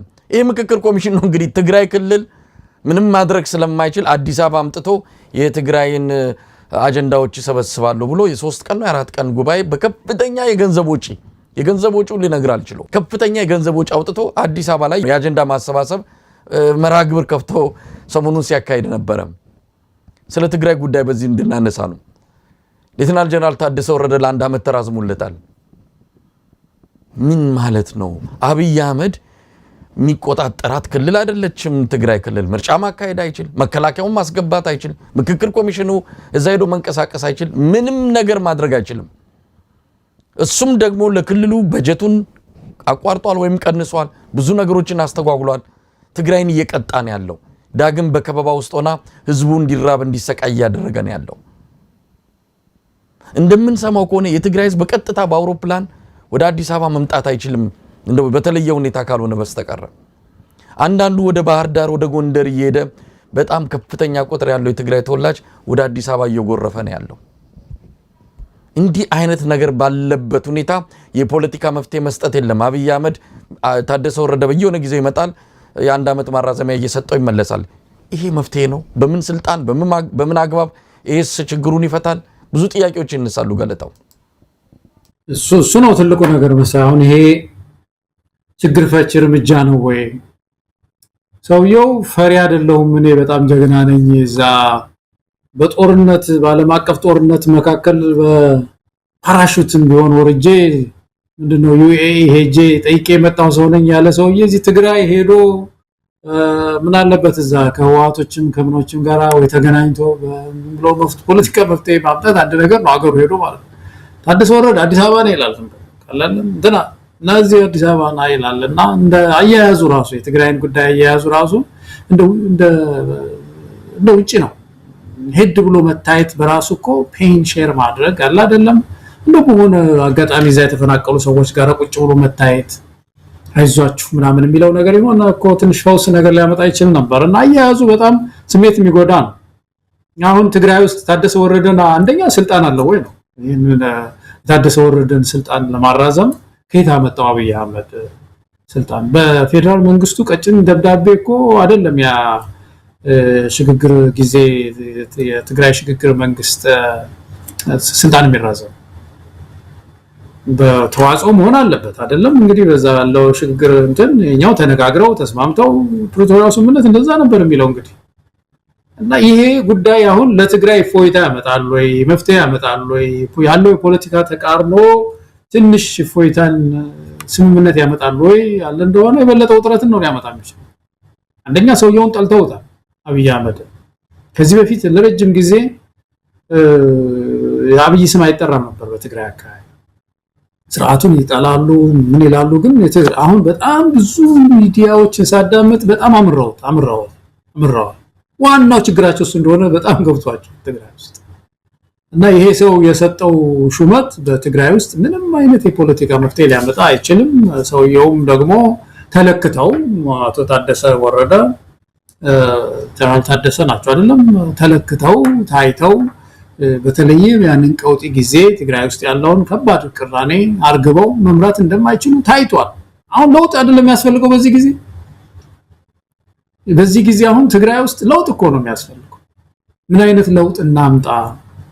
በተለይም ደግሞ ትግራይ ውስጥ ያለው ፋክሽን ይሄ መከፋፈሉ በጣም በዝቷልና ቁጭ ብለው የትግራይ ልጆች በክልላቸው የተሻለ የሽግግር ጊዜ ያመጡ ዘንድ ሁኔታዎች ይመቻቹላቸው እና የተውጣጣ ከሁሉም ስቴክሆልደርስ የተባሉ በሙሉ ይሰባሰቡና እንደገና ስለ ትራንዚሽን ያስቡ። እንደዚህ አይነት መፍትሄዎች እንደመፈለግ በቀጭን ደብዳቤ ይህን ሰው ላከ። እንግዲህ ከነገ ጀምሮ የምንሰማው ነገር ሌላ ነው የሚሆነው። መሳይዛ ውስጥ ግጭት ነው የምንሰማው፣ አለመረጋጋት ነው የምንሰማው እና መጓተት ነው የሚሰማው። እኔ ነኝ እኮ አሁን አብይ አህመድ እኔ ነኝ እኮ እቺን የሾምኩ አይደለም ወይ ለኔ ታዘዝ ይላል። እዛ ደግሞ ህወሓት ደግሞ እኔ ነኝ እኮ ምድሩን የተቆጣጠርኩት እስከታች። ገለታው እንደው ከህጋዊነት አንፃር ቀደም ሲል እንዳልኩት አንተም በሰፊው እንደመጣህበት ትግራይ ክልል ላይ ምንም ማድረግ ማይችል ነው አብይ አህመድ። ምንም ማድረግ ለማይችል ክልል አስተዳዳሪ መሾም ከህጋዊነትም አንፃር እነ ታደሰ ወረደስ ምንም ማድረግ የማይችልን ጠቅላይ ሚኒስትር መተው ደጅ ጠንተው የእድሜ ማራዘሚያ የስልጣን እድሜ ማራዘሚያ ደብዳቤ ይዘው መመለሳቸው ነገሩ ከምን አንፃር ነው? እነ ታደሰ አብይ አህመድ አሁንም ትግራይ ክልል ላይ የመሾም የመሻር ስልጣን አለው ብሎ ስላመኑ ወይስ ከጀርባ የሆነ ነገር ስላለ ነው? እነ ደብረጽዮንስ በአብይ አህመድ ተሾሞ ወይም የስልጣን እድሜው ተራዝሞ የመጣን ሰው አሜን ብሎ ይቀበላሉ? ብዙ ነገሮችን እንድናነሳ ያደርጋል። ምክንያቱም የተበጠሰ ነገር አለ በትግራይ ክልልና በፌደራሉ መንግስት ማለት ያ የተበጠሰ ነገር በምንም መልኩ ሲገናኝ ወይም ደግሞ ሲጠባ አላየንም። ልዩነቱ እንደውም እየሰፋ ወደ ጦርነት ሊገቡ ከጫፍ ላይ ደርሰዋል። ምንድነው ይሄ ህጋዊ ነገሩ? ከዚህ ጀርባ ያለውስ ነገር ምንድነው? አይ ቲንክ ሁለቱም ኃይሎች የተቃጠሉ ናቸው። መሳይ በዚህ በጦርነቱ ውስጥ እጃቸው ተማግዶ ሁለቱም ከባባድ ኪሳራዎች ያስመዘገቡ ሁለቱም ተጠያቂዎች ናቸው። ግን ሁለቱም ደግሞ ተስማምተው የሚቀጥሉም አይደሉም። አሁን የተፈጠረው ችግር ይሄ ነው። ሁለቱም ደግሞ በተለያየ መንገድ ደክመዋል። በተለይ የትግራይ አስተዳደር በጣም በብዙ መንገድ ከመክሰሩ የተነሳ ከህዝብ ተፋቷል። ውስጡ የተፈጠረው ፋክሽን ከባድ ችግር ተፈጥሮበታል። ህወሓት ደግሞ የህልውና አደጋ ፈጥሮበታል። የህልውና አደጋ የገጠመው ከዚህ ከአብይ አህመድ በመሰረዙ ብቻ ሳይሆን በትግራይ ህዝብ ዘንድ በከፍተኛ ሁኔታ ያለው ኮንስቲትዩንሲ በመጥፋቱ በመቀነሱ የተቃጠሉ ናቸው። ስለዚህ እነዚህ ሰዎች ጊዜ እየገዙ ነው ያሉት ነው ሳይሆን የተወሰነ ጊዜ እንዴት ነው የምንቆየው የሚል የፖለቲካ ጨዋታ ቁማር ነው እየተጫወቱ ያሉት። አንዱን ለማጥፋት ሲዶልቱ ነው የምታየው። በተቻለ መጠን አንዱን ለማጥቃት ከሚፈልጉት ጋር ጥምረት ይፈጥራሉ። በሌላ በኩል ደግሞ በተለይ ከዚህ ከፌደራል መንግስትም ትንሽ የምትገኝንም ገንዘብ ደግሞ ያገኙ ደግሞ መቆየትን ይፈልጋሉ። ስለዚህ በዚህ ሁሉም ቁማር መካከል ነው ሁለቱም የፖለቲካ መፍትሄ ፈልገው ምድሪቱ ውስጥ በትግራይም ውስጥ የተረጋጋ ሽግግር እንዲመጣ አይደለም እየሰሩ ያሉትና ለተለያየ ኢንተረስት ለተለያየ ጊዜያዊ ኢንተረስት ለመተንፈስ የተወሰነ ጊዜ በህይወት ለመቆየት በሚያደርጉት ጥረት ቁማር እየተጫወቱ ያሉ ናቸው። ገለታው እንግዲህ ጉዳዮቻችንን ጨርሰናል። የመካከለኛው ምስራቅን በተመለከተ እንደው አጭር አስተያየት ሰጥተን ዝግጅታችንን እናበቃለን። የመካከለኛው ምስራቅ ቀውስ ምናልባት በፕሬዝዳንት ትራምፕ እና በኢራናውያን መሪዎች መሃል ስምምነት ፊት ለፊት ተገናኝተው የተነጋገሩት ስለመሆኑ እስካሁን መረጃ ይወጣ የለም። ነገር ግን ተኩስ አቁም ለ12 ቀን መደረጉ ነው የተሰማው። ግን ተኩስ አቁሙ በጣም ደካማ የሆነ ሊዘልቅ የማይችል ወዲያውኑም ሊፈርስ የሚችልባቸው ምልክቶች እየታየ እንዳለ ነው የሚገለጸው። የዚህ የሆርሙዝ ሰርጥ የሚባለውን የነዳጅ መተላለፊያ የባህር አካልን ኢራን እንድትከፍት ነው በዋናነት ፕሬዝዳንት ትራምፕ የፈለጉት። ነገር ግን እሱ እስካሁን ስለመከፈቱ መረጃዎች አልወጡም። አንዳንድ የባህርን እንቅስቃሴ የመርከቦችን እንቅስቃሴ የሚከታተል አንድ ተቋም እንቅስቃሴ እያየን ነው፣ አንዳንድ መርከቦች እያለፉ ነው የሚል መረጃ አውጥቷል። ነገር ግን ኢራን መልሳ መዝጋቷን የሚገልጹ መረጃዎችም እየወጡ ይገኛሉ። ለማንኛውም ይሄ ትንሽ እፎይታ ይሰጣል የሚልም ግምት ተወስዷል። በተለይ የነዳጅ ዋጋ ይቀንሳል በሚል በርግጥም የተወሰነ ዋጋ ልዩነት አሳይቷል። ከተኩስ አቁሙ ስምምነት ወዲህ የተወሰነ ብር መቀነሱን ገንዘብ መቀነሱን ተሰምቷል። ለማንኛውም ይሄንን ባጭሩ እንመልከትና ዝግጅታችን እናበቃለን። ገለታው አዎ ይሄ ነገር ተሰማና ፓኪስታን ናት እንግዲህ ማስማሚያ መንገድ አግኝቻለሁ ብላ ለማስማማት ሞከረች። ስምምነቱ በጣም ግልጽ አልነበረም። እንዳየኸው አሜሪካ ወደ 15 ነጥብ አስቀመጠች። 15 አቋም ኢራን ወደ 10 ነጥብ ነው ያስቀመጠችው እና የማያስማሟቸው ነጥቦች ደግሞ በመካከል መጡ። ከነዛ ውስጥ ለምሳሌ አንዱ የኢራን ያነሳቸው ምንድነው የዩራኒየም ማበልጸግ ለሲቪል ጉዳይ ይፈቀድልኝ ይገባል፣ መብቴ ነው፣ እሱን አልተውም ነው። አሜሪካ ደግሞ ማቆም አለብሽ ይሄን ለተወሰነ ጊዜ የሚል ነው። የአሜሪካ ጦር አካባቢ ምንድነው እንቅስቃሴዎች ማቆም አለባቸው፣ መዘጋት አለባቸው የሚል ነገር ኢራን ታነሳለች። አሜሪካ አልተስማማችም። የሆርሙዝ ሰርጥን በተመለከተ ያነሳውን መቆጣጠር ይሄን ነው የምትለው ኢራን፣ አሜሪካ ደግሞ ነፃ መሆን አለባት በል ነው የምትለው። የተጣለብኝ ማዕቀብ በሙሉ መነሳት አለበት ትላለች ኢራን። አሜሪካ ደግሞ በሙሉ አይደለም በተወሰነ ነው በቅድመ ሁኔታዎች ነው አሉ ያለች። በእንደዚህ አይነት ሁኔታ ነው ስምምነቱ ራሱ ስንክልክል ያለ ነበር ማለት ነው ስምምነት የተባለው። ግን ወዲያው እኮ የሆነው እስራኤል ደግሞ ህዝቦላን መታ ነበር ጠዋት እና ህዝቦላን በመታች ጊዜ ኢራን እንደገና መልሳ ከለከለች። እንትኑ ምንድነው ባህር መተላለፊያውን ከልክላለች። ስለዚህ ለጊዜው አሁን ዜናዎች የሚያሳዩት ፈርሷል ማለት ነው። ግን ለአርብ ደግሞ ቀጠሮ አለ። እንግዲህ አርብ ቀጠሮ አለ፣ ይነጋገራሉ ተብሎ ለአርብ 10 ነው ኤፕሪል 10 ነው አይደለም ቀጠሮ አለ ተብሎ ተይዟል። እንግዲህ ምንድነው ትልቁ ነገር መሳይ በጣም ስር የሰደዱ ችግሮች አሉ። አንደኛው የአሜሪካ ፍላጎት ምንድነው ነው በዚህ በኢራን ጦርነት ውስጥ መጀመሪያ ያስገባት ምንድነው እና ነው ጦርነቱ ሊቆም የሚችለው ነው። የመጀመሪያው ነገር አሜሪካ ኢራን ለኔ ስጋት ናት ነው የምትለው። ስጋት ናት፣ የረጅም ጊዜ ስጋት ናት። ስለዚህ የሬጂም ቼንጅ ይሉታል ወይም የመንግስት ለውጥ መምጣት አለበት ነው። ፕሬዚዳንት ትራምፕ ብዙ ጊዜ ተናግረዋል ይሄንን፣ መቼም ብዙ ሰው ይከታተላቸዋል እና የመንግስት ለውጥ መምጣት አለበት ነው። ሐሳቡ ትክክል ነው ወይ ተብሎ ይተቻል። ምክንያቱም አንድ መንግስት የውጭ ሀገር መንግስት የሌላን ሀገር መንግስት የመንግስት ለውጥ ይምጣ ይባላል። የመጀመሪያው የተለያዩ እርምጃዎች ልትወስድ ትችላለህ፣ ግን መንግስት የዛ ህዝብ ጉዳይ ነው። መንግስት ለውጥ የሚል ነው። አሜሪካ ምን ግድ አላት ብለህ ነው? እሷ የቬኔዙዌላን ፕሬዚደንት አጥታው የለም እዚህ። ስለዚህ እንደዛ የሬጂም ቼንጅ መምጣት አለበት የሚል ነው። ይሄ ሐሳቡን አሁን ለጊዜው አይነሱትም ፕሬዚዳንት ትራምፕ፣ ግን ይሄ ነው ፍላጎቷ። እዛ ቦታ የሚተከል መንግስት የሚመጣ መንግስት ኢራን ላይ ሬጂም ቼንጅ መምጣት አለበት ነው። ይሄን ለማምጣት የሚያስችል አቅም አላት ይች ምድር። እስራኤልም አለች በመካከል እንደሚታወቀው። ግን የታሰበውን ያህል ግን የሚሊቴሪ እንቅስቃሴው አልገፋም ነው አሁን የሚሉት መሳይ። የሚገባውን ያህል አልሄደም። የአሜሪካ የጦር እንትን አሁን እንደ ዜናው እንደሰማኸው የአሜሪካ ቺፍ ኦፍ ስታፍም እንትና ጡረታ አውጡ ተባሉ። በቀደም አይደለም በቅርብ ቀን ጡረታ እንዲወጡ ተደረጉ በግድ። የተወሰኑ በጣም ከፍተኛ መኮንኖች 1 2 3 እንደዚሁ ወጡ። እና ይሄ የሚሆነው ብዙ ጊዜ ወታደራዊ እንቅስቃሴዎች ሳይሰምሩ ነው እና ትንሽ ችግር አለ ማለት ነው በአሜሪካ ስትራቴጂ አካባቢ የሚል ነገር ነው የሚሰማው። ዞሮ ዞሮ ግን የአሜሪካ ጉዳይ አሁን ይሄ ነው ፋንዳሜንታል ፍላጎቷ።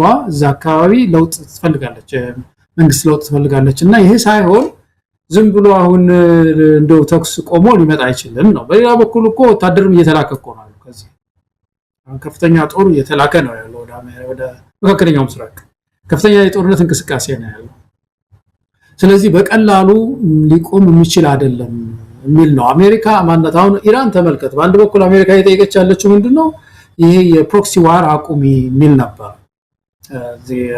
የመን አካባቢ ያሉ ታጣቂዎችን ትደግፋለች፣ ህዝቦላን ትደግፋለች እንደምታውቀው። ግን ህዝቦላ ዛሬ ተነካ ብላ ነው እንግዲህ ኢራን መልሳ ይዘጋቸው እንትኑ የሆርሙዝን ሰርጥ። ስለዚህ ይህንንም አልፈልግም ባይናት እና ወደ ጦርነት ያስገቧቸው በሳል ምክንያቶች ቀጥለው ነው ያሉት። ስለዚህ ጉዳዩ አሁን በምን ያህል ወደ ስምምነት ይመጣል የሚለው ነገር የዓለምን አሳስቧል። ዓለምን በጣም ነው ያሳሰበው። እንደ መጨረሻ ላይ መሳይ እዚህ ሀገር የሚባለው ነገር ምንድነው? የዚህ ጉዳይ አሜሪካኖች ራሳቸው መንግስት ሲመርጡ ያልሆነ ችግር ውስጥ ገብተው ነው የመረጡት። ይገርማል። መሰለኝ ተከታትለዋል። እዚህ በተለይ አሁን የፕሬዚደንት ትራምፕ አድሚኒስትሬሽን ስትመለከት ያልሆነ የታሰበበት ምርጫ ነው። በተለይ ሁለት ምርጫ የተሳከሩ ምርጫዎች የገባበት ምርጫ ነበር። አንደኛው የዚህ የነጮቹ ስጋት ነበር። ነጮቹ በዚህ በኢሚግሬሽን ጉዳይ እየተዋጥን ነው ምናምን የሚለው ነገር ስለመጣ ፕሬዚደንት ትራምፕ ያላቸው አስተሳሰብ ወደዛ ስለሆነ በሚል ከዛ አንድ ቮት አግኝተዋል።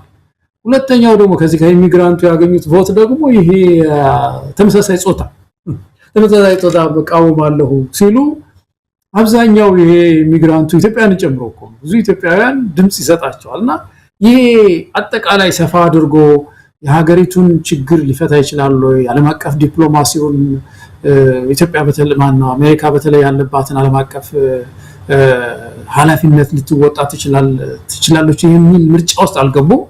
በእንደዚህ አይነት ሁኔታ የመጣ መንግስት ችግር ውስጥ የከተታት ጭምር መሳይ እና በሌላ በኩል እዛም የኢራንም የታወቀ ነው፣ የናታኛውም ጉዳይ የታወቀ ነው። ስለዚህ እነዚህ ሰዎች የፈጠሩት ችግር ነው እና በቀላሉ ምናልባት ልባት ሳያገኝ ከቆየ እኛ ወደ ቤታችን እንምጣና መሳይ ማሰሪያችንን የዚህ የነዳጅ ጉዳይ የማዳበሪያ ጉዳይ ከባድ ችግር ስለምንወድቅ በተለይ ገበሬው የተወሰኑ የተፈጥሮ ማዳበሪያዎችን የሚጠቀምበትን ሁኔታ ማመቻቸት ሊሆን ይችላል። ያሉ ማዳበሪያዎች ካሉ ደግሞ እንዴት አንዳንድ በጣም የሚያስፈልጉ ችግር ያሉባቸው ቦታዎች ላይ እንዲጠቀም አድርገን ከፍተኛ ረሃብ እንዳይመጣ ምድራችን ውስጥ ከፍተኛ ረሃብ እንዳይመጣ ጥንቃቄ ብናደርግ ጥሩ ነው። እንደው መልእክት ብናስተላልፍ ጥሩ ይመስለኛል። ይሄ ለኛ መልካም እድልም ይዞ መጥቷል የሚሉ ወገኖች አሉ። በተለይ የኢትዮጵያን ጉዳይ ስትፈተፍት የዘለቀችውና የከረመችው አሁንም በብዙ የአብይ አህመድ የጭካኔያዊ እርምጃዎች ከጀርባውና የምትደግፈው የተባበሩት አረብ ኤሚሬትስ በዚህ ቀውስ ከፍተኛ ጉዳት የደረሰባት ናት። አሁን ወደ ራሷ መመልከት ጀምራለች። ምናልባትም አንዳንድ የፖለቲካ ታዛቢዎች እንደሚሉት ይሄ ጉዳይ ከቀጠለ ይሄ የገልፍ ሀገራት የሚባሉ ትንንሽ ሀገራት በፔትሮሊየም ንግድ ሀገር መሆን የቻሉ እነዚህ ምናልባት ሊጠፉም ይችላሉ። ሲመሰረቱም የነበረበት ሁኔታ ታሪኩ ይህን ያህል ስር የያዘ ሀገራዊ ምስረታ ወይም ሀገር ግንባታ አይደለም ያካሄዱት። አሁን የተባበሩት አረብ ኤሚሬትስን ብትመለከት የሆኑ ቤተሰቦች የመሰረቷት ሀገር ናት። በነዳጅ ስለበለጸገች ያ ረድቷት የተለያዩ ተጽዕኖን እየፈጠረች ከራሷ አልፋ ሌሎች ሀገራትን የማፍረስ ጨምሮ የማዳከም እርምጃ ውስጥ የገባችው ሌላ ታሪክ ኖሯት አይደለም። ይሄው የነዳጅ የፔትሮሊየም ያስገኘላት ሀብት ነው። ለማንኛውም እየተደበደበች እየተመታች ከፍተኛ ኪሳራ እየደረሰባት አሁን ባላት ቁመና አብይ አህመድ መርዳት አይደለም ለራሷም እየተንገዳገደች እንዳለ ነው የሚነገረውና ይሄ ደግሞ ለኛ ይዞልን የመጣው መልካም እድል አለ። አብይ አህመድ ትልቅ ደምስሩ ነው የሚቆረጠው፣ የገንዘብ ቻናሉ ነው የሚዘጋው። ያ ደግሞ ጦርነት ለማድረግ እዚያም እሳት ለመለኮስ የሚያስችለውን አቅም ያሳጣዋልና ይሄ መልካም አጋጣሚ ነው ብለው የሚገልጹም አሉ። እንግዲህ ሁኔታዎችን እየተከታተሉ ማየት ነው የሚበጀው። ገለታው እንግዲህ እንዳልከው አንዱ ረዳት በጣም ያስቸገረችን መቼም ታሪካዊ ነው የሚሆነው። ወይ ራሷ ትልቅ ችግር ውስጥ ገብታለች፣ ትልቅ ሀሳብ ውስጥ ገብታለች። ምናልባትም የድጋፍ የሚረግብ ከሆነ ለኢትዮጵያውያን ትልቅ እንትን ነው የሚሆነው። ግን ነው ከሁሉ በላይ የዚህ የነዳጅ ጉዳይ ይጎዳናል። በጣም ነው የሚጎዳን። በጣም ቅድም ያልነው ነገር ነው። ነዳጅ በቀጥታ ከሚያገኘን ብቻ ሳይሆን ኢንፍሌሽን ነው የዋጋ ግሽበቱን ስለሚጨምረው እሳት ውስጥ ነው የገባ ነው። ኢትዮጵያን እንተሳሰብ፣ የስርዓት ለውጥ ለማምጣት ሁላችንም መታገል አለብን። ይሄ ሰውዬ ሄዶ እንደው እንዲህ አይነት ችግርም ሲመጣ እኮ ተሳስበን እኮ የምናልፍበት ሁኔታዎች እኮ አሉ እኮ። መሳይ ክፉ ጊዜ ይታለፋል ጥሩ መሪ ካለ። በትክክል ገለታው። እንግዲህ ዛሬውን ቆይታችንን በዚህ ነው የምናበቃው። ብዙ ነገሮችን አንስተን ተወያይተናል፣ መረጃ ለተመልካቾች አቅርበናል። ለነገ ቀጠሮ በመያዝ ነው የምንሰናበተው። ገለታው በጣም አመሰግናለሁ። እኔም እጅግ በጣም አመሰግናለሁ መሳይ። መልካም ጊዜ። ተመልካቾቻችን በዚሁ አበቃን። አብራችሁን ስለነበራችሁ ምስጋናችን ከልብ ነው። ኢትዮጵያ በክብር ለዘላለም ትኑር። ጤና ይስጥልን።